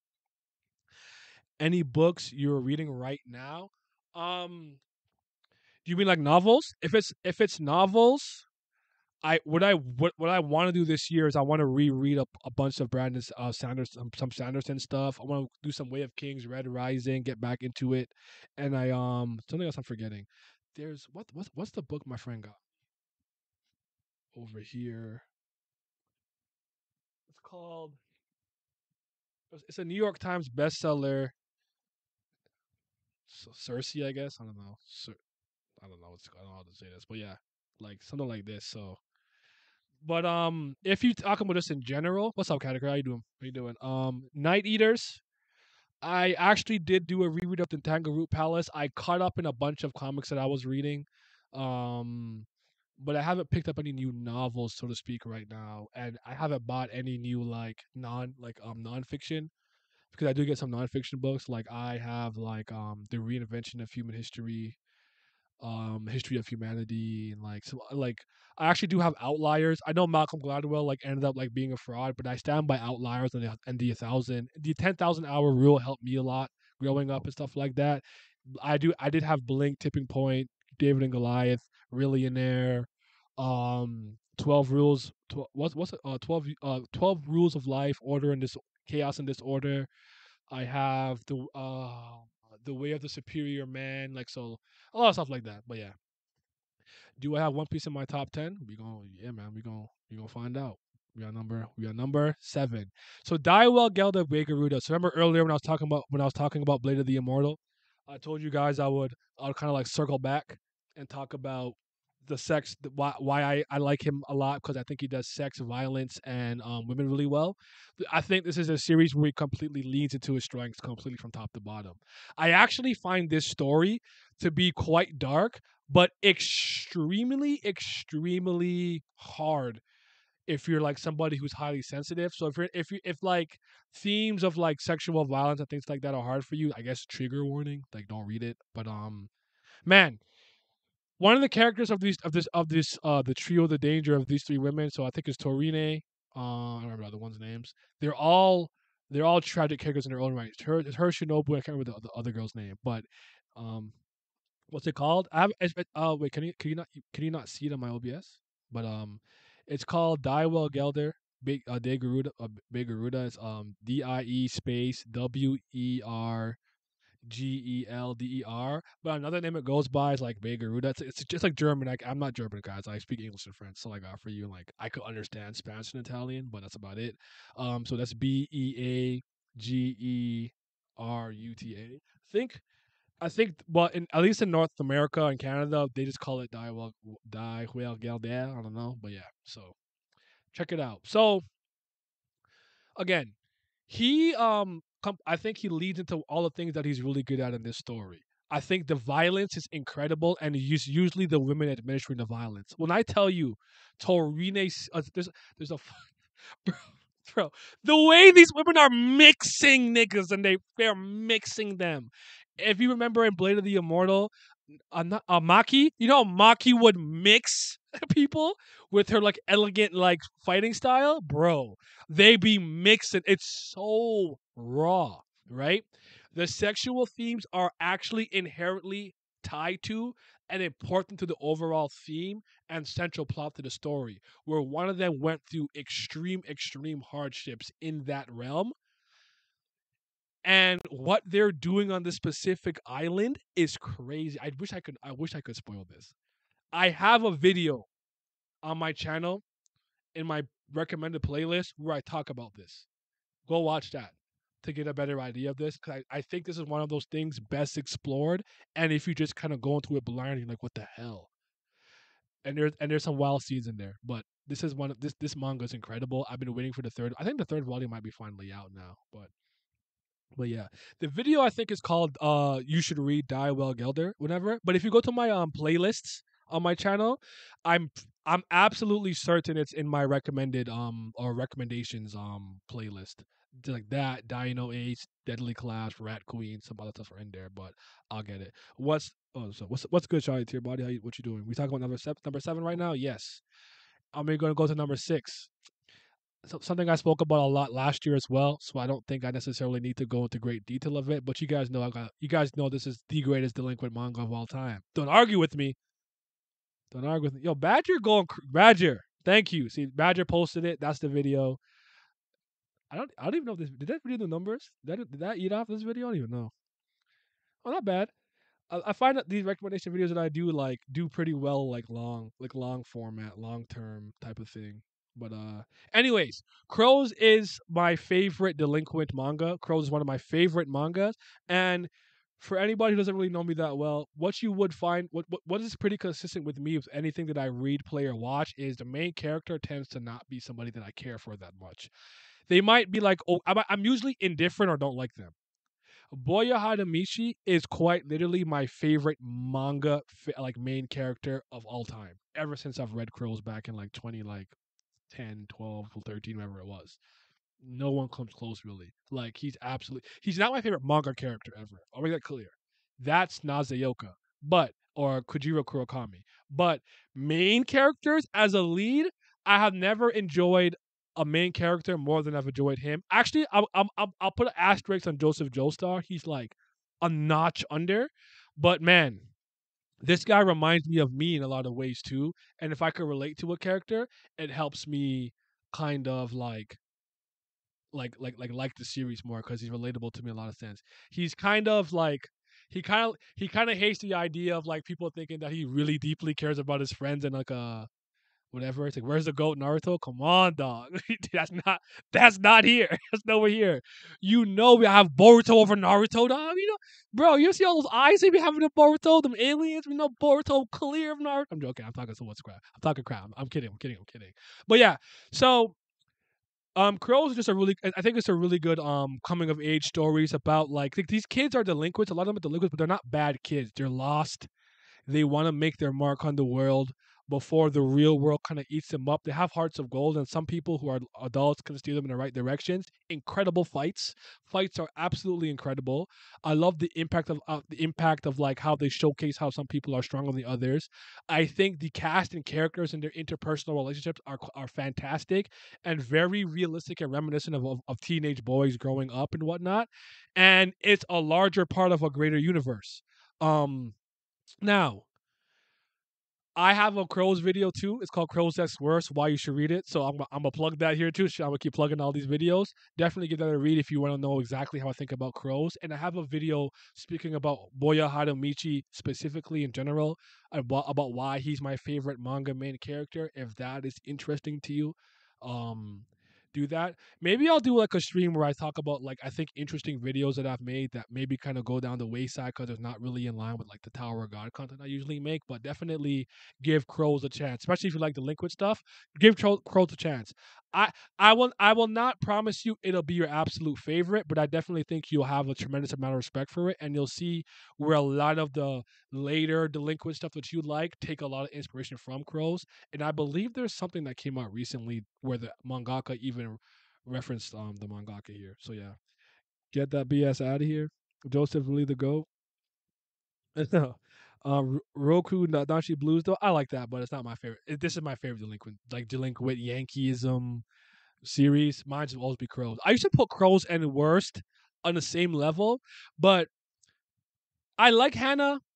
Guriko's out, but I think Crows is actually a lot better. I'm not sure if this is on your list, but did you ever read I Kiki? Why does that sound familiar? Hold on. I gotta Google that. That just sounds familiar. Let me see. Yes, yes, I have. This is the dude where like he was like the strongest martial artist, and they like bent his bone in like every single way, shape, or form to like reduce how strong he is, and he can only use like 10% of his power. There's even a sequel after this. Yes, I read all of that shit. Yeah, that's crazy. You reminded me of that. Wow. I haven't read that in so long, fam. Jesus Christ. I really am a manga fucking encyclopedia, bro. I'm really am a veteran. I've been doing this for so long. I tell people I know about so much manga, not because I'm a maniac who reads 1,000 manga every year. I've been reading manga since I was 4. I really like. I'm really like a veteran. I have like all time points because I've just been here for so long. That's crazy. Will I read it? I tried Chainsaw Man. I don't like it. Waikiki is great. Might need to update your list. It's true. Naya forgot more about manga than we will ever know. There's, you know what? Somebody reminded me of the other day. Area D. I said Area D. I remember when I used to like that manga, bro. And it like I think I don't remember if it got axed or whatever, but I remember being an Area D stan. Like it's crazy how many manga and like anime you could have loved for so many years and you could forget about it. So yeah. No, not that's Area no Kishi. Area D is damn it, I didn't remember this about. I remember the dude with the hat and the little girl that like powers and shit. But the prison, yeah, they're in a prison. Yeah. There we go. And like even like Rainbow, Rainbow was something that I forgot I watched a long time too. And somebody reminded me of Witch Hunter Robin. I'm like, Witch Hunter Robin? It's been quite some time. I'm an old man, so you know, I'm a boomer. So yeah. Anyways, crows. And now we're into like the top five. The top six to me mean a lot, but we'll go into the top five. So what's this? You already know it's Sorachi greatness. You already know it's Katsura season. Zura Janai. Katsura da. You already, bro. Gintama, I really think it's the funniest manga I've ever read. I think so. I love the anime a lot. I do like the manga better, and I've always said it's just for this reason. I read I think I read abnormally fast in my head specifically. When when I'm reading it, the joke hits me almost immediately because I read fast. Sometimes when I'm watching it, it takes long for them to say the entire joke when they're like freaking out, right? So Gintama is actually a manga actually similar to Reborn. It took me a couple of reads to kind of get it or get through it. The first time I read Gintama, I didn't really get it, didn't really like it. Second time, I don't know. I might have been in the mood. By the time I came around the third time, I actually had an extensive amount of manga and anime under my belt. And then I realized that Sorachi is kind of a reference merchant, Easter egg merchant, pay homage merchant a lot. And so, like, I remember the first time I saw them talking about stands, I didn't get it. And by the third time I read it, I was a humongous JoJo fan. And I was like, ah, and this is one of those series where I truly believe anybody who doesn't sit through the more slice of life, daily life, just kind of like mundaneness, will never truly appreciate the series for what it is because it's going through the character building stuff and the just miscellaneous, random, goofy, comedic adventures that make you appreciate when you hit Benizakura arc when it's much more serious in tone and nature. When you reach like some of the more serious arcs later on in the series, Shogun Assassination and whatnot, when you're like, I appreciate this more because of the time that I spent in this world with these characters, and you cheat yourself out of that payoff if you're just like, I only want to read the serious arcs. I'm not going to skip all the comedy. It's not important. You're a loser. You're a loser. You're lazy, and you don't want to actually work hard for the reward that you want that you get after experiencing something properly in its proper order. And I don't respect people who skip shit like that. I just don't. I don't care if you think I could start JoJo at part 3. You skip part 1 and 2 and you want to talk to me about JoJo, I won't talk to you about it. Read it from fucking start to finish. Go Tama, Nap Tama. You might need a niche manga list stream. That's not bad actually. That's a good idea. Gintama had me in tears. It's the funniest manga, period. I heard Gintama was good. I don't know if I should read it. Yeah, give it a shot, I think it's worth a fair chance at the very least. If it doesn't resonate, it doesn't resonate with you. It is what it is. You gave Gintama 3 shots. Yeah, I've actually gave Reborn 4 shots before I got into Reborn. There's a lot of things there's a lot of things that ended up being my favorite or my favorite for a while that I had to try multiple times. You think I thought Kingdom Hearts was raw the first time I saw a goofy ass kid with big clown shoes on a beach with a wooden sword with somebody throwing beach balls at him? Then I saw Goofy and Donald Duck? You think I thought that was raw? I wasn't raw until I saw hit my cousin with a key in his hand fucking niggas up. I said, what is this? this is gas. Then I was a fan. What's up, my boy? How you doing? Exactly, 100% raw. Facts. They had a whole arc about popularity poll. What more do you want? As I'm saying, like Gintama was just so funny, bro. So funny. I thought Kingdom Hearts was gonna be whack. I played Kingdom Hearts 2 and that was raw. Yeah, and Kingdom Hearts 2 is always funny when I think back on it because I like wasn't sure I was playing the right game. I'm like where's Sora? I'm like, who is this? like I wasn't sure. It was so funny though. Naya, sorry for off topic, but what do you think of Black Panther 2? I haven't seen Wakanda Forever. I haven't seen it. I haven't seen it. But I know the best line in the movie. They did not call him General or King. They called him Cool Khan. The Seped Feather Good. I haven't seen it. I haven't been interested in the MCU since Endgame. Right.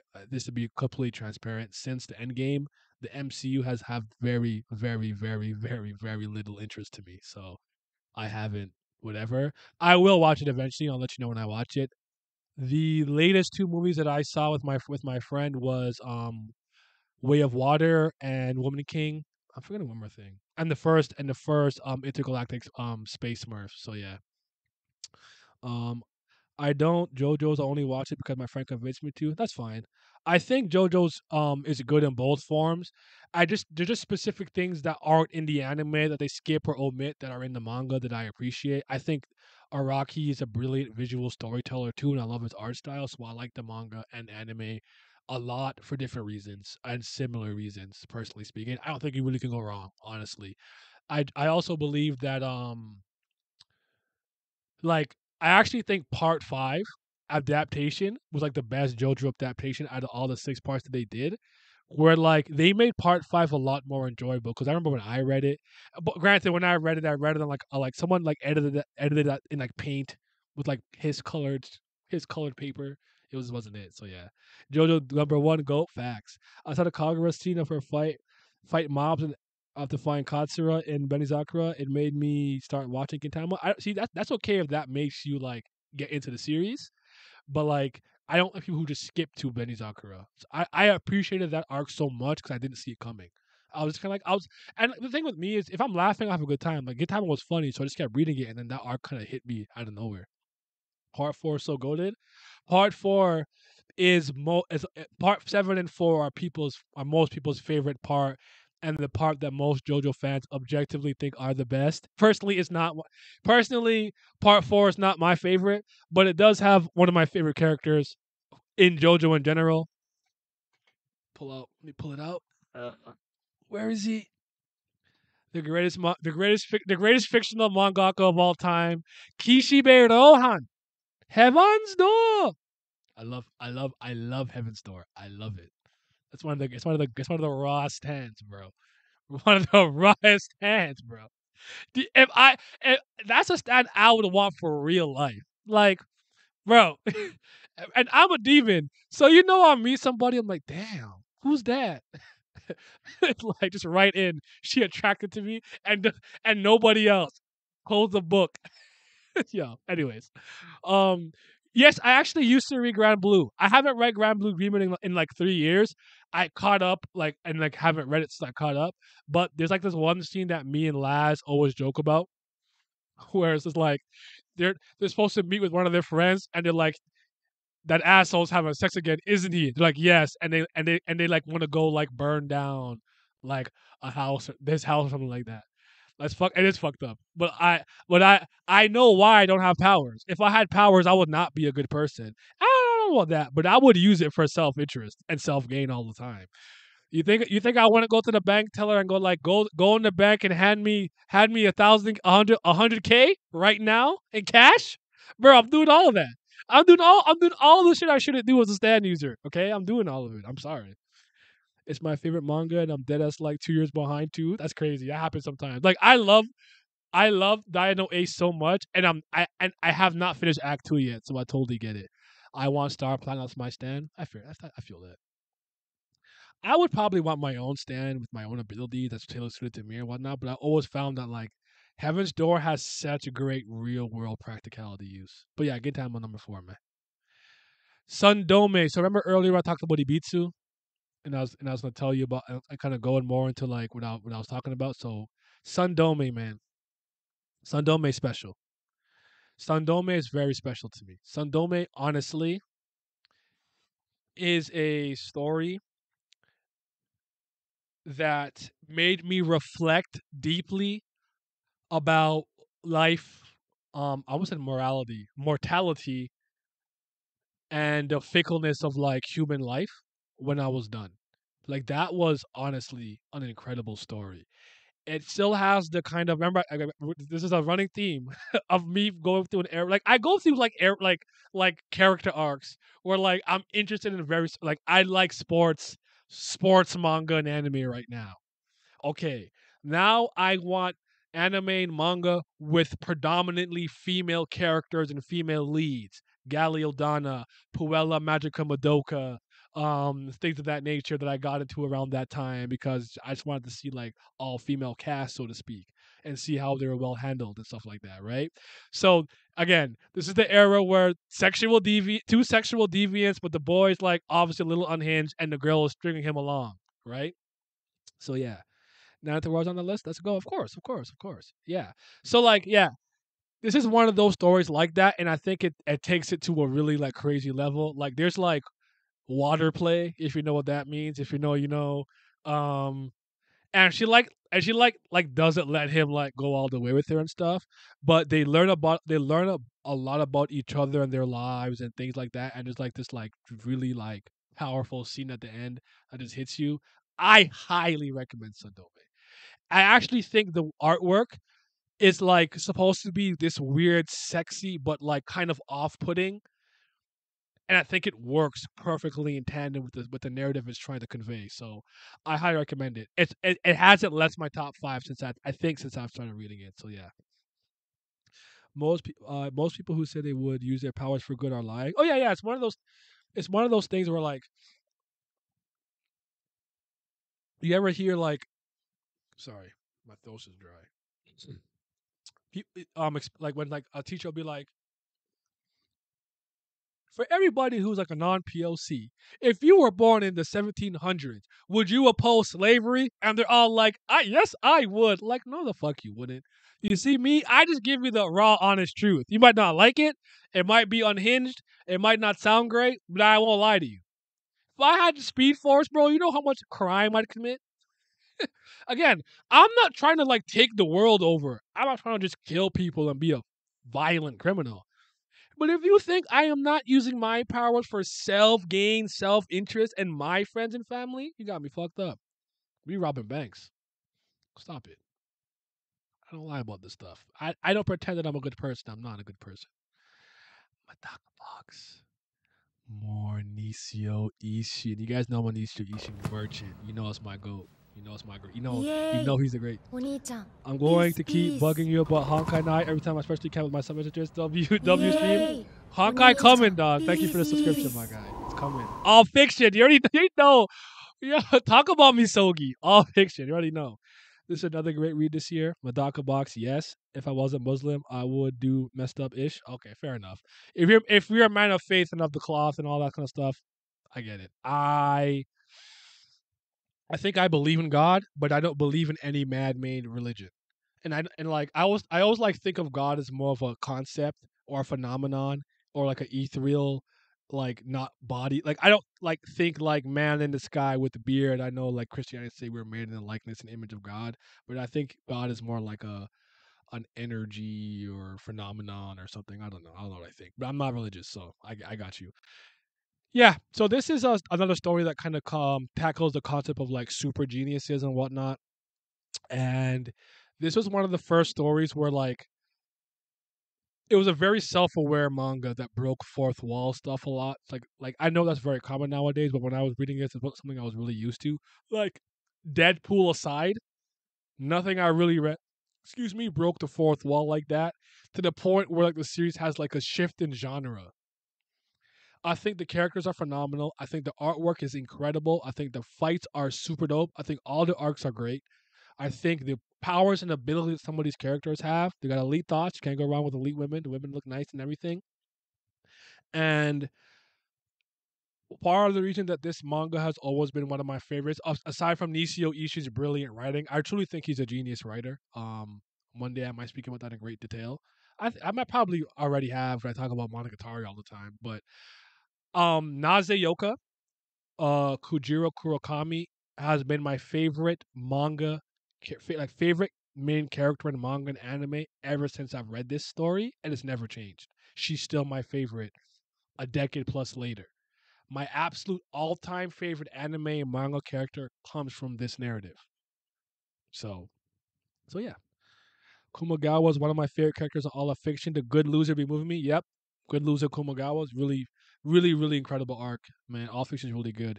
Can Madaka beat Goku? Though the ultimate question: can they beat Goku? I can see her beating him honestly. So Kumagawa, they can have a way to beat Goku. Okay, good to know. But yeah, it's a really good story, man. I I struggle with whether or not I believe this. I don't think satire and parody are necessarily the same thing in retrospect and hindsight. Where I think that this series is like I hate saying this because it sounds pretentious. I think a lot of times it goes over people's head with the way it subverts and the way it kind of mocks and pokes fun at certain shonen jump tropes and general tropes you'd find in these type of stories. But it's so implicit, it's easy to miss. And maybe one day I should talk about it. But yeah, anyways, yeah, Weighted Words was so good. Yep, I love this series. So we're gonna go to number two. Number two is Wandering Emanon. Emanon's Wandering Emanon, like 1870, whatever the hell it's called. Oh man, what can I say about Wandering Emanon? I have a video on this one too, by the way. Recommendation videos. It's one of the first videos I ever made, though. So like, bear with me. Like, you could tell in a lot of my earlier videos I wasn't that comfortable talking like to the I guess in the video. So like I don't know, but anyways, this series is incredible to me. Let me just see what you guys are saying. I enjoyed the side, especially after Nakomi Nabeshima. Is Death Note in your top 30? I don't know. I was not here during the beginning. It's not, but Death Note is a very important manga to me. If this, it's extremely vital to my like growth as a manga reader because it was the first manga I read where I'm like, you know what? Maybe I don't need somebody. I don't have to be laughing, or I don't need to see somebody get punched through 45 buildings to have a good time. I could enjoy a good intellectual battle where there isn't a much traditional action in that sense. And that was a gateway that allowed me to try romance, sports, mecha, and all other types, not just battle shonen. So Death Note is extremely important, but I will give you this. L. Lolliot is my favorite fictional literary detective. It's not like Miss Marple, it's not Sherlock, it's not Dick Tracy, it's L. L is my favorite detective in fiction. I've also have the Los Angeles BB murder cases light novel on my shelf, where Beyond Birthday. Remember Naomi, the FBI agent that was Ray Penber's wife or whatever, or fiance. Remember the case they worked on with L? I read that case and stuff. It was really dope. So if there's any consolation, at least you know L is that nigga. Now y'all never forget the moment Ice Fire was created. That was wild. Yep. Come on, man. I have to make a Naze video. I haven't made one yet. A plus and minus. Damn, she the one. Go. I just started reading manga more this year. Like Chainsaw Man, my first manga by ever. Okay, that makes sense then. Like I could understand a manga like that resonating with you as one of your first manga ever. I try to remember. I try to remind myself that like my palette is diverse and my perspective is different because I've been reading manga for so many years.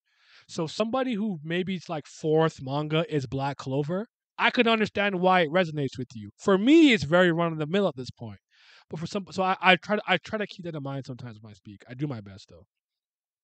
So yeah, I might read JoJo Part 7 and 8. Well, as long as you read the first six parts first, you're good. Unless you watch them already. I think that you watched them, but yeah, you'd be good. Wait, there was a Ray Penber light novel. No, it's not Ray Penber. It was his wife Naomi. Remember she said that her and L worked on a case. This is actually the very first light novel I ever owned back in 2008. I remember this. I did a book project, a project on it. And guess who writes it? Nisio Isin. Yes, sir. I'm such a stan.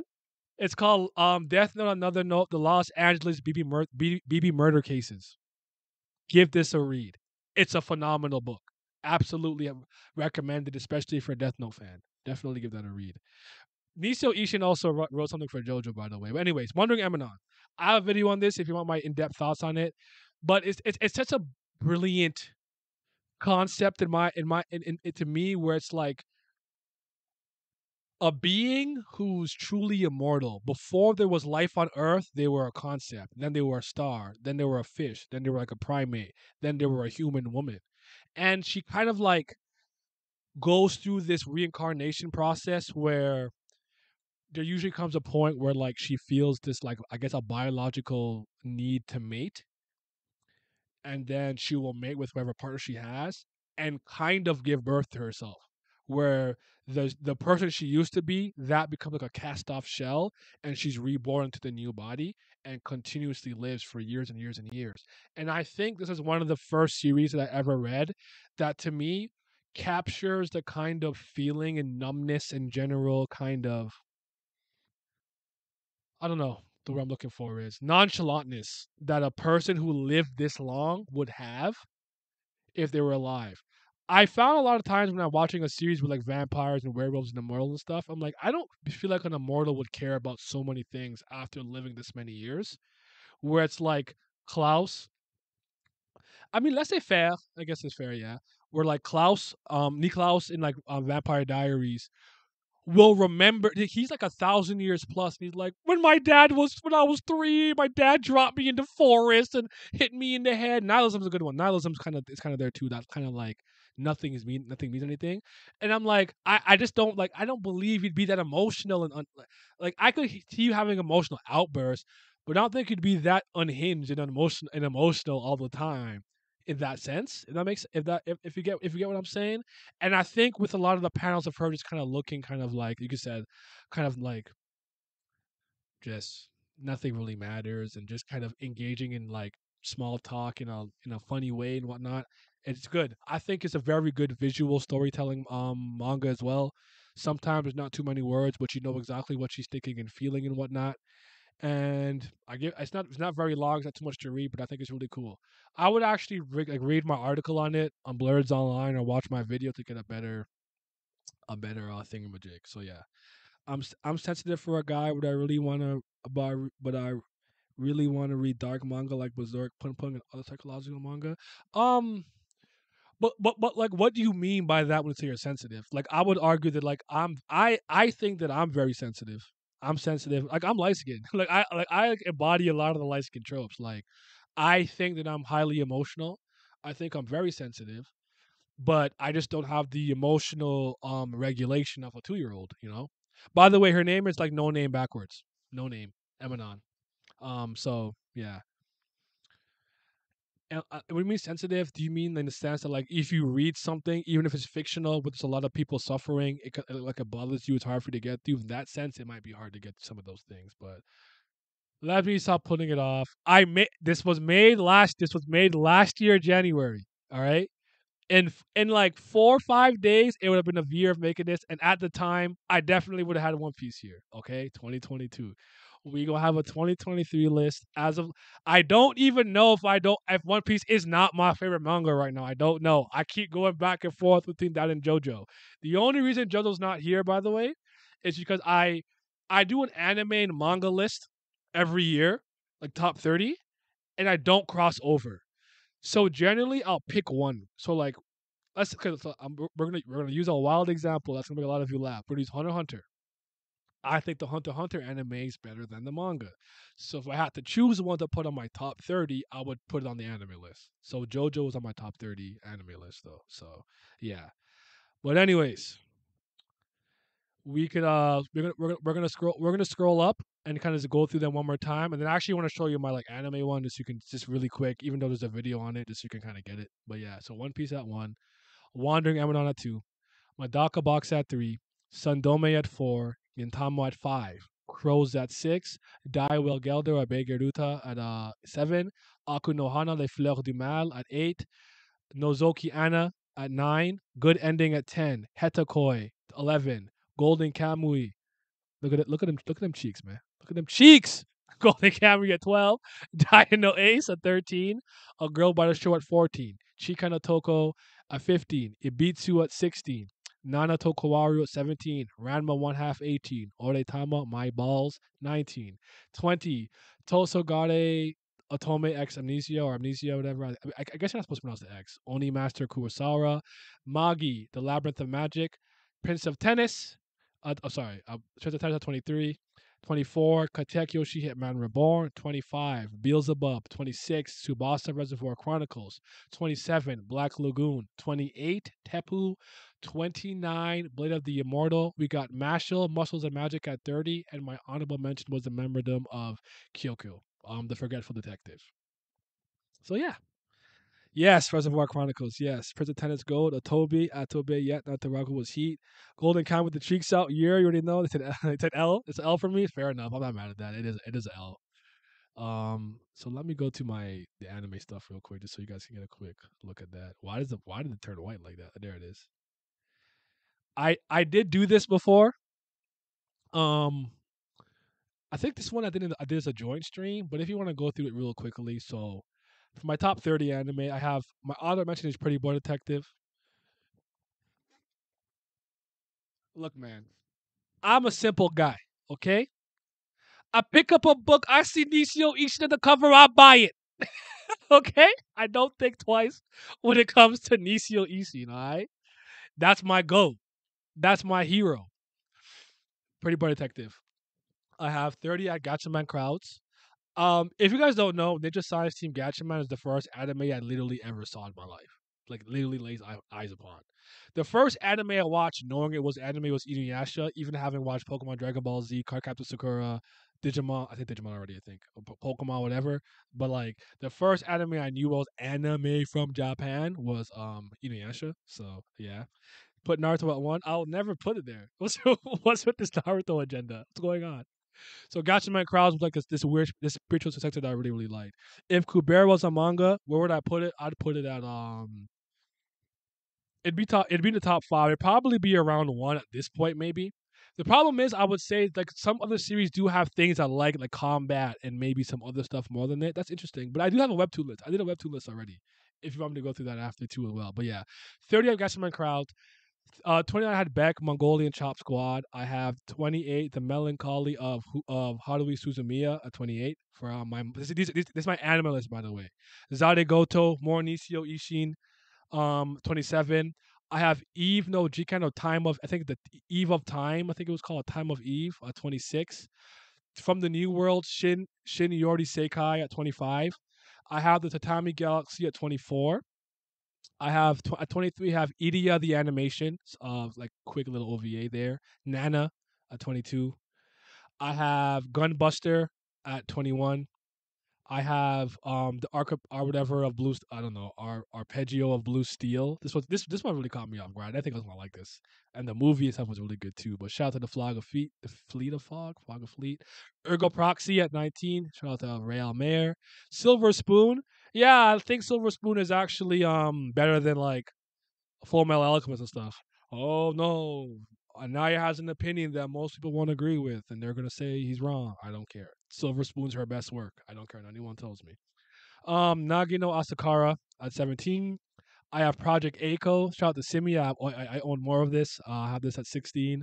Golden Time. Jeez, I love Golden Time so fucking much. Golden Time at 15. Neon Genesis Evangelion at 14. I have Ghost in the Shell, the standalone complex at 13. I believe that Ghost in the Shell, the standalone complex, is the best version of Ghost in the Shell. It's not a Rise. It's not the Scarlett Johansson movie. It's not the first movie I'm okay with, and the manga I like a lot, but I think the standalone complex with the Laughing Man and stuff. I think it was clear. I think it was clear. Your first anime was Superbook. That's interesting. Gatchaman Goated was my first anime in form of the Battle of the Planets, but my dad put me on when I was a kid. Fair enough. Inuyasha is the '90s goat. Yep. Um, Full Metal Alchemist overrated, but I digress. Valid as fuck for Golden Time. Oh my god, hey, I got some points here. You know, I'm trying to get in y'all good graces. Yeah, so Magica Pull Madoka. Homura did nothing wrong, by the way. Respect Homura. She did nothing wrong. She did everything right. 12. A certain magical index. I'm actually a really big index fan. When it comes to like the Kamijo Toma and and Accelerator and all those people. Like I love the series a lot. From an anime standpoint, I thought Railgun was the best because it has the sisters arc is one of my favorite arcs of all time, like top 10. So we're in my top 10 now. So obviously my gatekeeper is Katana Gatari. That's more Nisio Ishin greatness. If you guys didn't know, when there's like 12 episodes. This came out once a month, 45-minute episodes that covered like a certain story. It's so good. It's so good. My previous gatekeeper used to be Topa Tengen Gurren Lagann. This is one of my favorite like rags to riches story because when I think about them, like these niggas literally started like in the dirt, like bro, in the dirt, inside the dirt, and by the end, they're throwing galaxies like ninja stars. It's so fucking raw. I don't care what anyone tells me. I love that shit. But there's one episode that broke my heart. And I didn't watch it for 2 years, but I came back. Psychopaths. For number 8, specifically season 1 and the movie. I haven't seen the third season yet. I don't hate the second season as much as other people do, but I understand it's a low point. I think Makishima Shogo is one of the best new antagonists we got since like 2013. In the last 10 years, I'll say. Oh shit, Galko-chan, because I just like nonsense sometimes with the Gyaru. They're just doing a bunch of nonsense. So like I'm here for that. Hey yo, where's Naruto? But you got One Piece top one. Well, I like if you're confused, don't ever get it twisted. No matter how bad One Piece is right now, it's never been worse than Naruto at any given point. Okay, Naruto will never, ever, ever be better than One Piece under any circumstance. Not in my eyes. Not in this neck of the woods. Not while I draw breath. Okay. You can say Bleach. I'll take that better. Naruto is. I don't have any love for Naruto. None. It's gone. I have no nostalgia. None of it. I don't give a fuck about Naruto. I like Class of Ninja though. I feel it though. I'm kidding though. It's not better, dog. It's not better. Psychopaths is goated. Haven't seen Psychopaths, but the opening is gas. Typical girl again. Yeah, girl again. If you watch Inuyashiki Ichiro, I've seen that. I think that sounds familiar. Let me look it up actually. Make sure I didn't mess that up. But yeah, so I've Oshiete Gaku-chan at 7. I have Waka Kozake at 6. I have D Frag at 5. I have Bubblegum Crisis and Bubblegum Crash at number 4. I have Dirty Pair at number 3. I had JoJo's Bizarre Adventure number 2 here. And you guys know my favorite. You guys know my favorite anime light novel is Monogatari Nisio Yushin Greatness. So yeah, that was my anime the last time I did it. This one I made in what?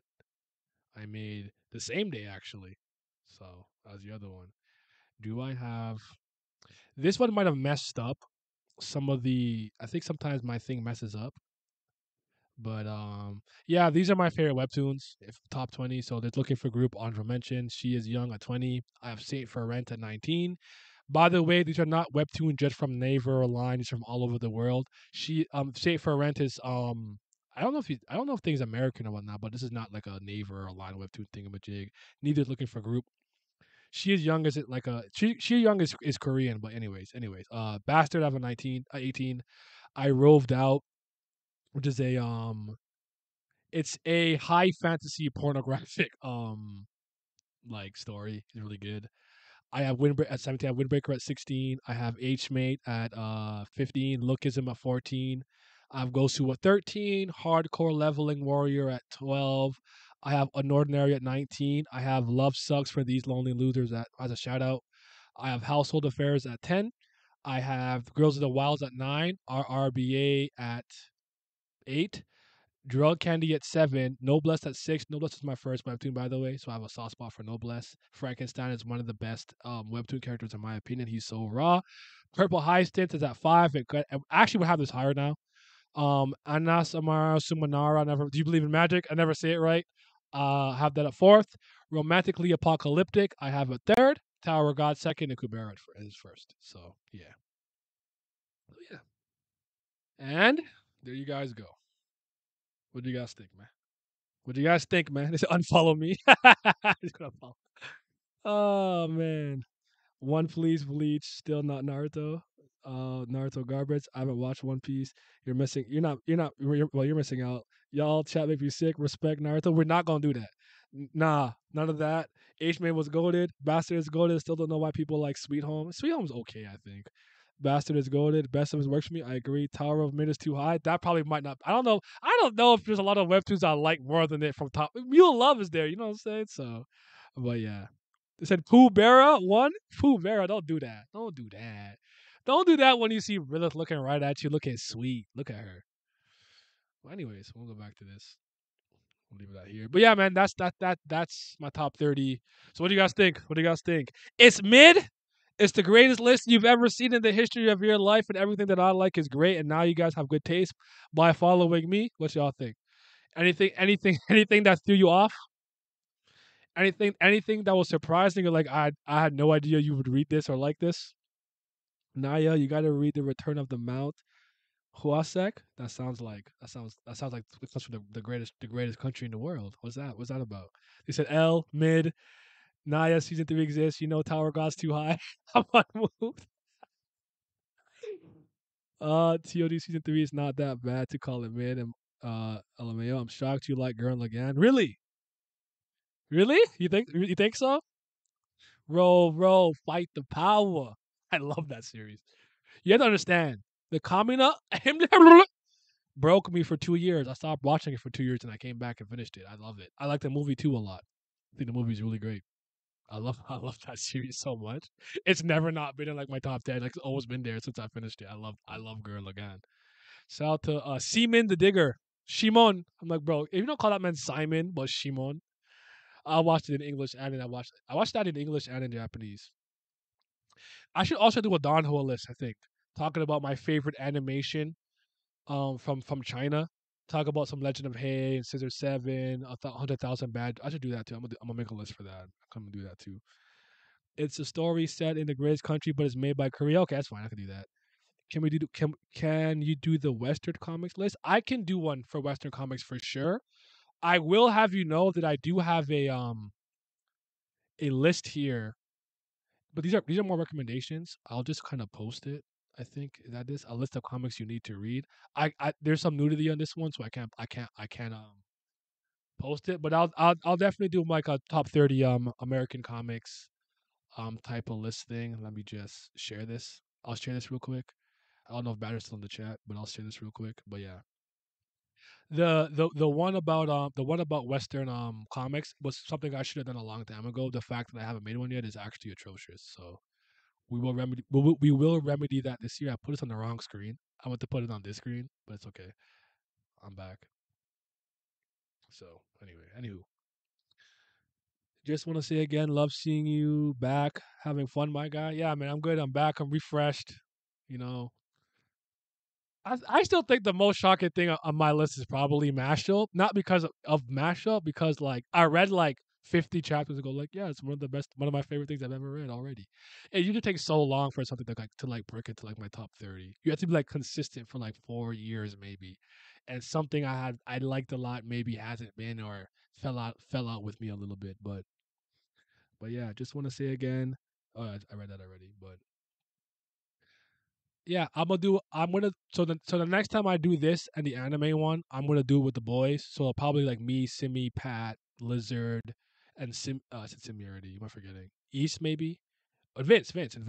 So we'll do it as a group the way I did it kind of last year. But if you guys were all at all interested in hearing me talk about some of my lists, I do have I do have the anime list from last year. Like I definitely implore a lot of you guys to just go through all of my videos, but definitely check my playlists. I should make a top whatever playlist where I do all my top stuff. But my playlist might have things like you'd be interested in, like interesting Tower of God topics, Kubera topics, One Piece topics if you care about that.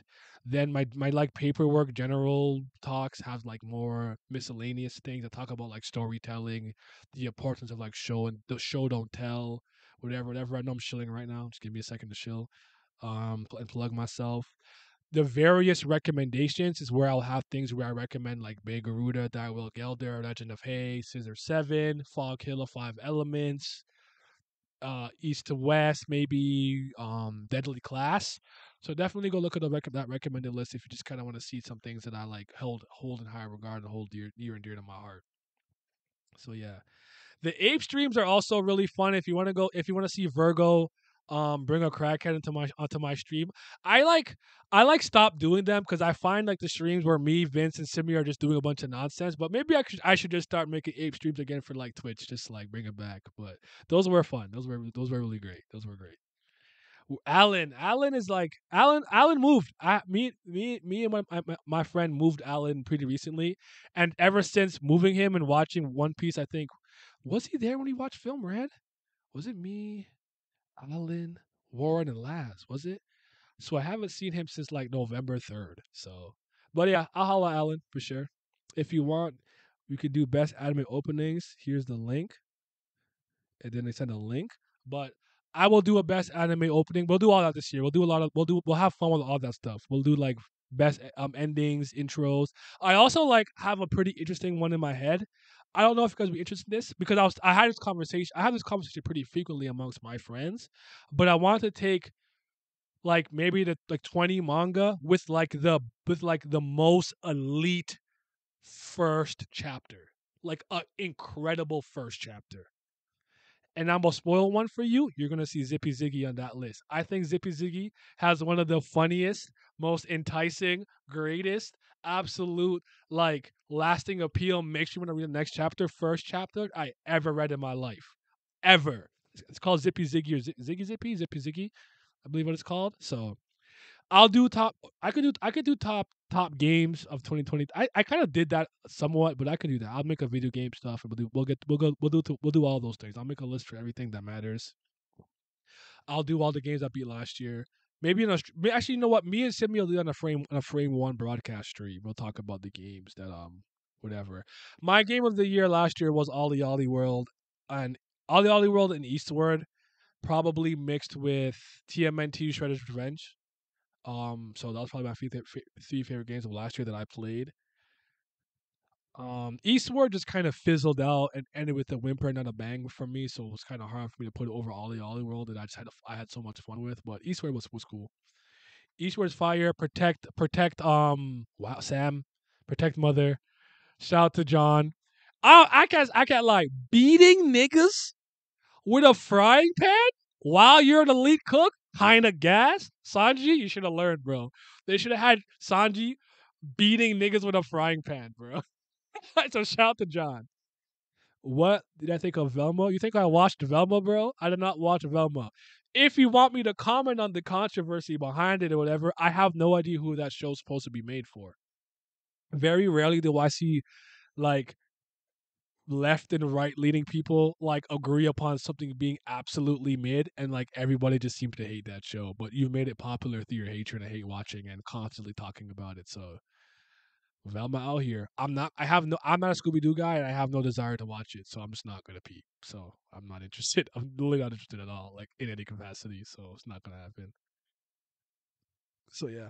Um yeah, I like don't dislike Scooby Doo, by the way. And oddly enough, Velma's my favorite Scooby Doo character, but I often fall into these weird positions when these things come out because I'm like, I don't think this is for me. I'm not the target audience, so I don't care. Like it's hard for me to get angry at Velma because I don't even like Scooby Doo. I don't even care about Scooby Doo like that. So it's just like it'd be fake outrage. I'm not gonna watch it, so why be mad about the fact that it exists? It's stupid though, I guess. But yeah, I would argue She Hulk fell into a similar category because like I don't like the Hulk.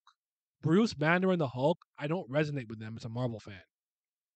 So that extends to Red Hulk, Abomination, She Hulk, like Jennifer, all of them. I don't care. So when She Hulk was announced, good, bad, or mediocre, I had no interest in that content. And by then, I was already burnt out of the MCU with Endgame, so I didn't really care. So as much as it might be fun to like rag on it, it's just like it's got nothing to do with me. So I kind of just mind my own business, generally speaking. But I understand these are culturally topical things that are like it's relevant right now, so I get it. But not a Scooby Doo guy. I was an Archie kid. I like Archie. Like Archie was my shit. Like I liked Archie. I guess like Archie's weird mysteries and stuff like that. Like I was an Archie. Youth. So yeah, you never seen any Mystery Incorporated, the best Scooby Doo? I've seen it probably. And What's New Scooby Doo or a pup named Scooby Doo or something like that. I've seen episodes here and there. It's just not my cup of tea like that. Like I don't know what to tell you. I don't think Scooby Doo's like ass or bad. It's just like Scooby Doo was something that I watched as an イエーイ interim お兄 show. ちゃん What's up, Peace, Abdal? peace. Nah, yeah, yes, I'm here. I'm here. You missed the list. We're done with the list though, but I'm here. But what's up, Abdal? How you doing, bro? But yeah, like, so let's say like I'm younger. Let's say I'm like 11, and it's 8 o'clock, and at 8 o'clock I watched what I used to watch back in the day around 8 o'clock. So let's say at 8 o'clock I watched like some Inuyasha. I'm still on the same channel. And at 8:30, Scooby Doo comes on, and at 9 o'clock it's Dragon Ball. I'd only watch Scooby Doo as a like in between イ show エーイ to お go 兄ちゃん watch Peace, to go peace. watch Dragon Ball. I just wasn't a Scooby Doo kid. I don't know what to tell you. But I did love Archie. I hella Archie art comics too. My vacation was really good. My break was good, bro. Something towards the end kind of happened that did make my heart a little bit heavy with this, which was my own fault. But I got to get away from all of this online stuff for the most part. The content creation, I went out a lot. I went on a little mini trip with some friends. I hit the slopes. I got to snowboard, went swimming, played a lot of football. I actually watched a decent amount of club football for the first time since I would say 2018, 2019. I hadn't really like I became a like international football merchant for the most part. So it's not like Euros, Copa, CONCACAF or something. I didn't really watch it like that. Obviously World Cup.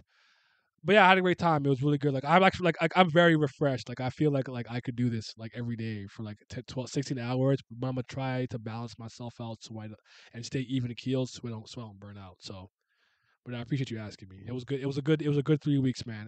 And I feel really spoiled because I got a lot of shit for Christmas, especially from Simi. And I didn't get my girl stuff yet, but like I know like she's probably gonna spoil me too, and I can't wait till I see her again. When you say Archie, I thought she meant Archie's last project, the movie about the teen trying to kill himself. No, I meant like the Archie comics with like Archie and Jughead and Betty and Veronica. The Hex girls are there sometimes. Sabrina, the teenage witch, is there sometimes. I'm talking about that, not the show Riverdale. I never watched Riverdale. I wasn't interested in that. But those comics and like even Archie's Weird Mysteries I used to watch. Archie's Weird Mysteries. What's going on in this town? Archie's Weird Mystery. So yeah. Now, what's your opinion on people analyzing Bleach storytelling recently? How's the discourse how's discourse on Twitter been about this? So I've banned myself from like Twitter in the sense that it's not on my phone until February. The discourse that I see on Bleach on Twitter when I see it is generally just people dick eating the episode and the animation. It's not even like analytical that I see. It's just like peak zenith of the medium, unga bunga, it tickled my ball sack. Like it's the greatest. Like that's all I really see. I don't really see any like Chainsaw Man is where I get the think pieces. Like Cole Benny is such a tragic character and it's so deep and nuanced because if you think about like they're like annoyingly pretentious about it. I don't actually see that with Bleach. Bleach is like, oh, Kenpachi, he's raw. That's all I really see personally. But I don't look for it like that. So yeah, that's what I see. I don't know what you see though. I'm glad. Thank you. Let Bleach fans do their thing. Bleach fans been dead. Like that's kind of like in a weird way. Shout out to your body. I'm like honestly, they fought hard and long for this.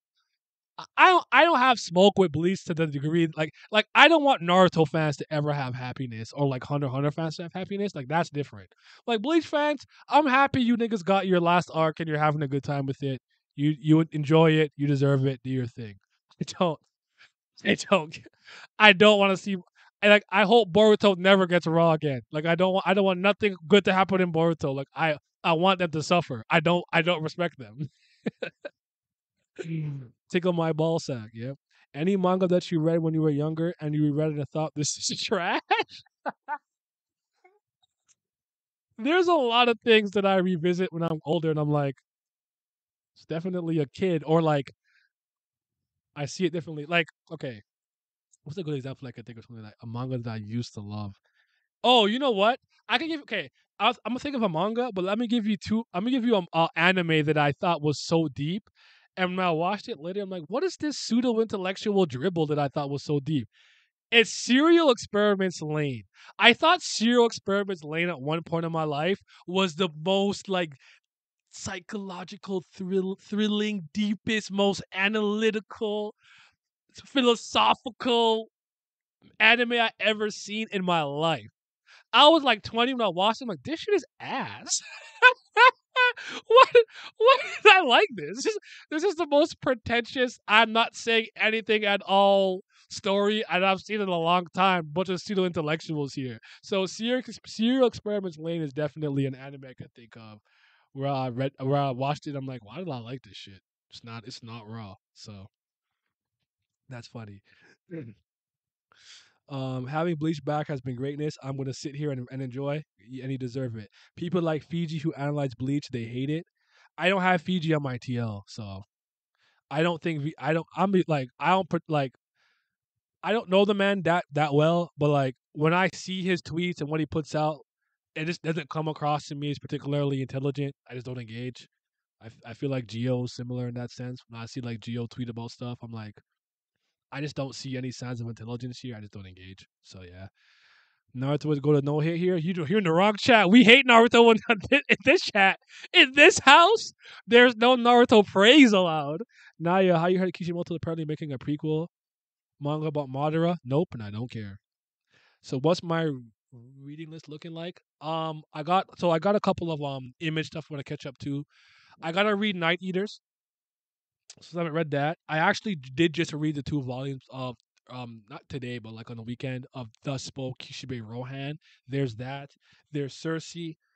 I have this. I'm gonna catch back up to my Brandon Sanderson reading this year. I want to catch back up. I do have to start over, so I plan on doing that.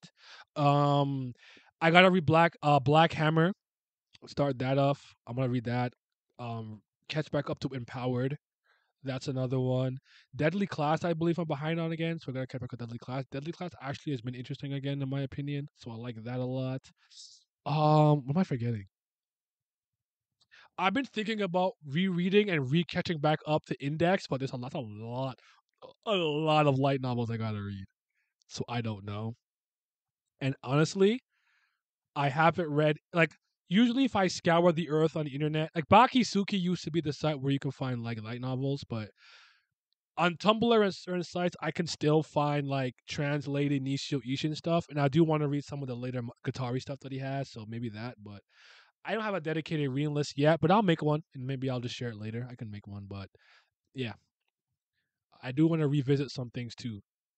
And like I'm gonna have to reread like a lot of things. Like Aiki is getting reread for sure. I haven't read that in years, and I kind of want to reread Area D. I was rereading Air Gear, but like I lost interest again when Obama came. I'm like, oh yeah, I remember this. This when it got weird. So yeah. Um, Itachi's better than any One Piece character or Bleach character. Like I like definitely personally disagree. Like I hate every Uchiha. Like with all my heart and soul, I think they're all clowns. But you're allowed to believe that. Like I feel like sometimes people like I don't have deep emotional investment in what people like. Like I like Bleach and One Piece more. It's okay if you like Naruto. I don't know if you're trolling me or not, but like it's fine. You're allowed to. I don't have feature on the TL either. Yeah, you cut up the Dino Age. No, I did not. I did not finish Act 2 yet. That's actually one of the things I wanted to do. During my break, I didn't get around to it. I played way too many video games and left the house way too often. And I'm gonna lie to you, I turned up quite a bit. I haven't really turned up since 2020, so I turned up quite a bit. So yeah. Yo, you Red Night Eaters? It's pretty good. Slow start though. Okay, fair enough. I impulse bought it because I saw Marjorie and Takeda, so I'm like, oh yeah, they don't miss Kangaroo Palace, Monstrous, Target X, X23, Lower Kinney stuff. They don't miss. They're a really elite duo, dynamic duo in my opinion. So I went straight into it without any reservations. But yeah, yeah. Um, I recommend the Wheel of Time favorite novel. Okay, now I read Black Clover. It's better than One Piece. I promise. I read Black Clover up until Valkyrie dress. Whenever Noel got the Valkyrie dress, when I said, what I say? What was the line I kept quoting the Shofu and Shofu's brother line from a song. What did he say?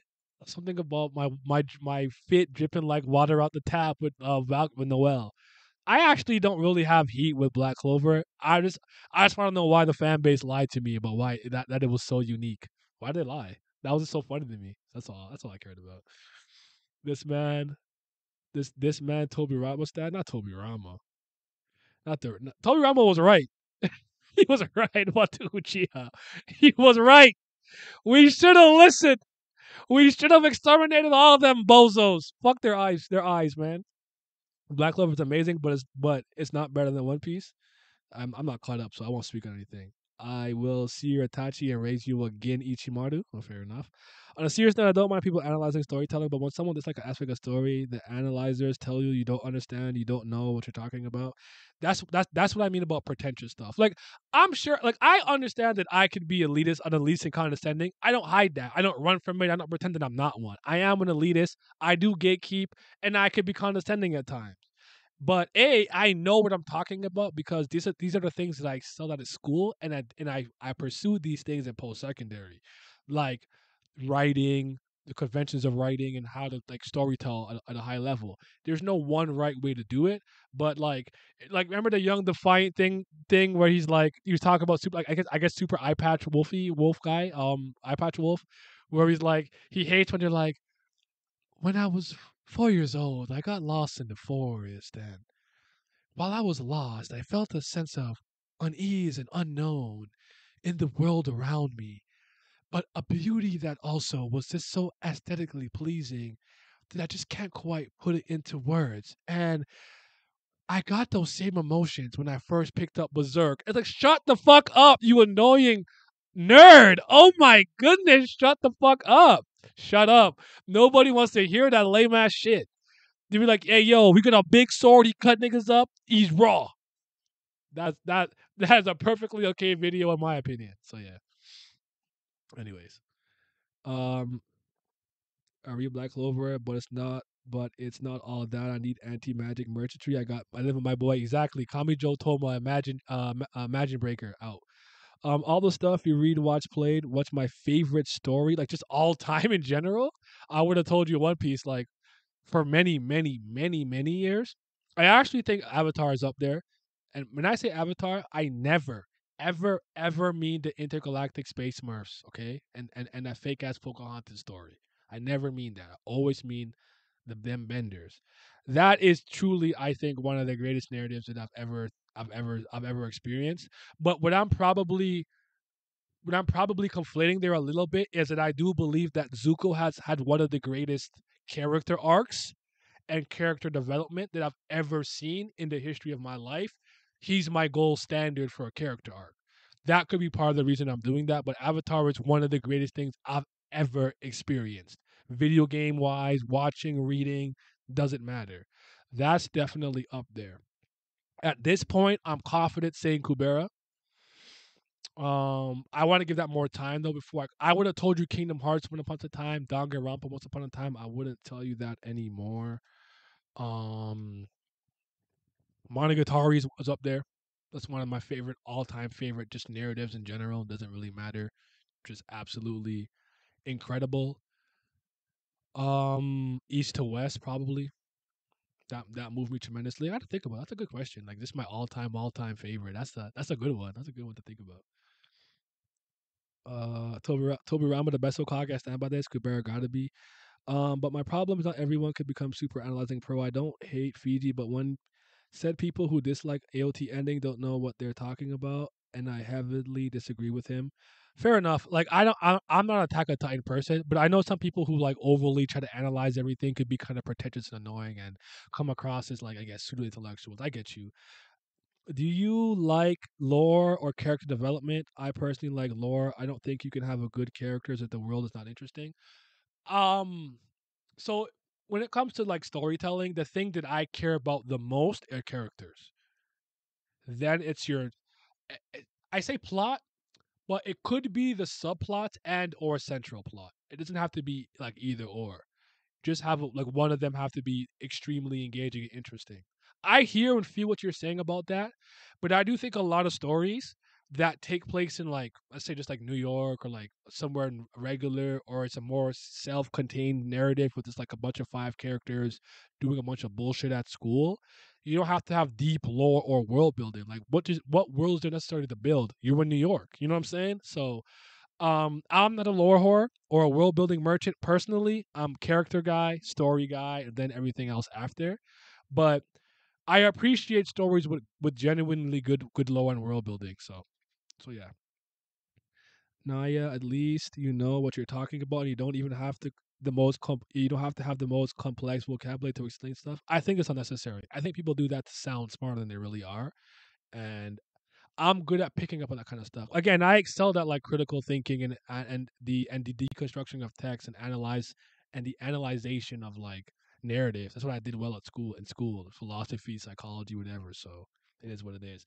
Now put me in a room where I have to do math and look how stupid and incompetent I look in 4 minutes. I cannot do math. So yeah. I'm someone who can give basic example of why AOT ending was bad and why I didn't like it. Yeah, I don't like Attack on Titan like way before the ending, but it is what it is. Shout out to Levi though, he made it. I hate seinen merchants. Yeah, they're annoying. Last Airbender, Zuko and Iroh out. Yep, Zuko was good. Zuko my goat. Fuck Korra. I like Korra still a lot. I like Korra a lot.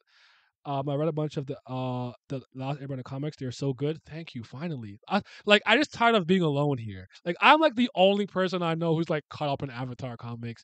I'm not caught up in Korra anymore, but like with Irene Cole, because Irene Cole and her turf wars is where I kind of stopped and ended it. Because at that point I'm gonna be very honest. I think the kind of like super progressive agenda took over, and I just felt like she was trying to implement a bunch of like I don't know hippy dippy liberal nuts that I didn't really care for.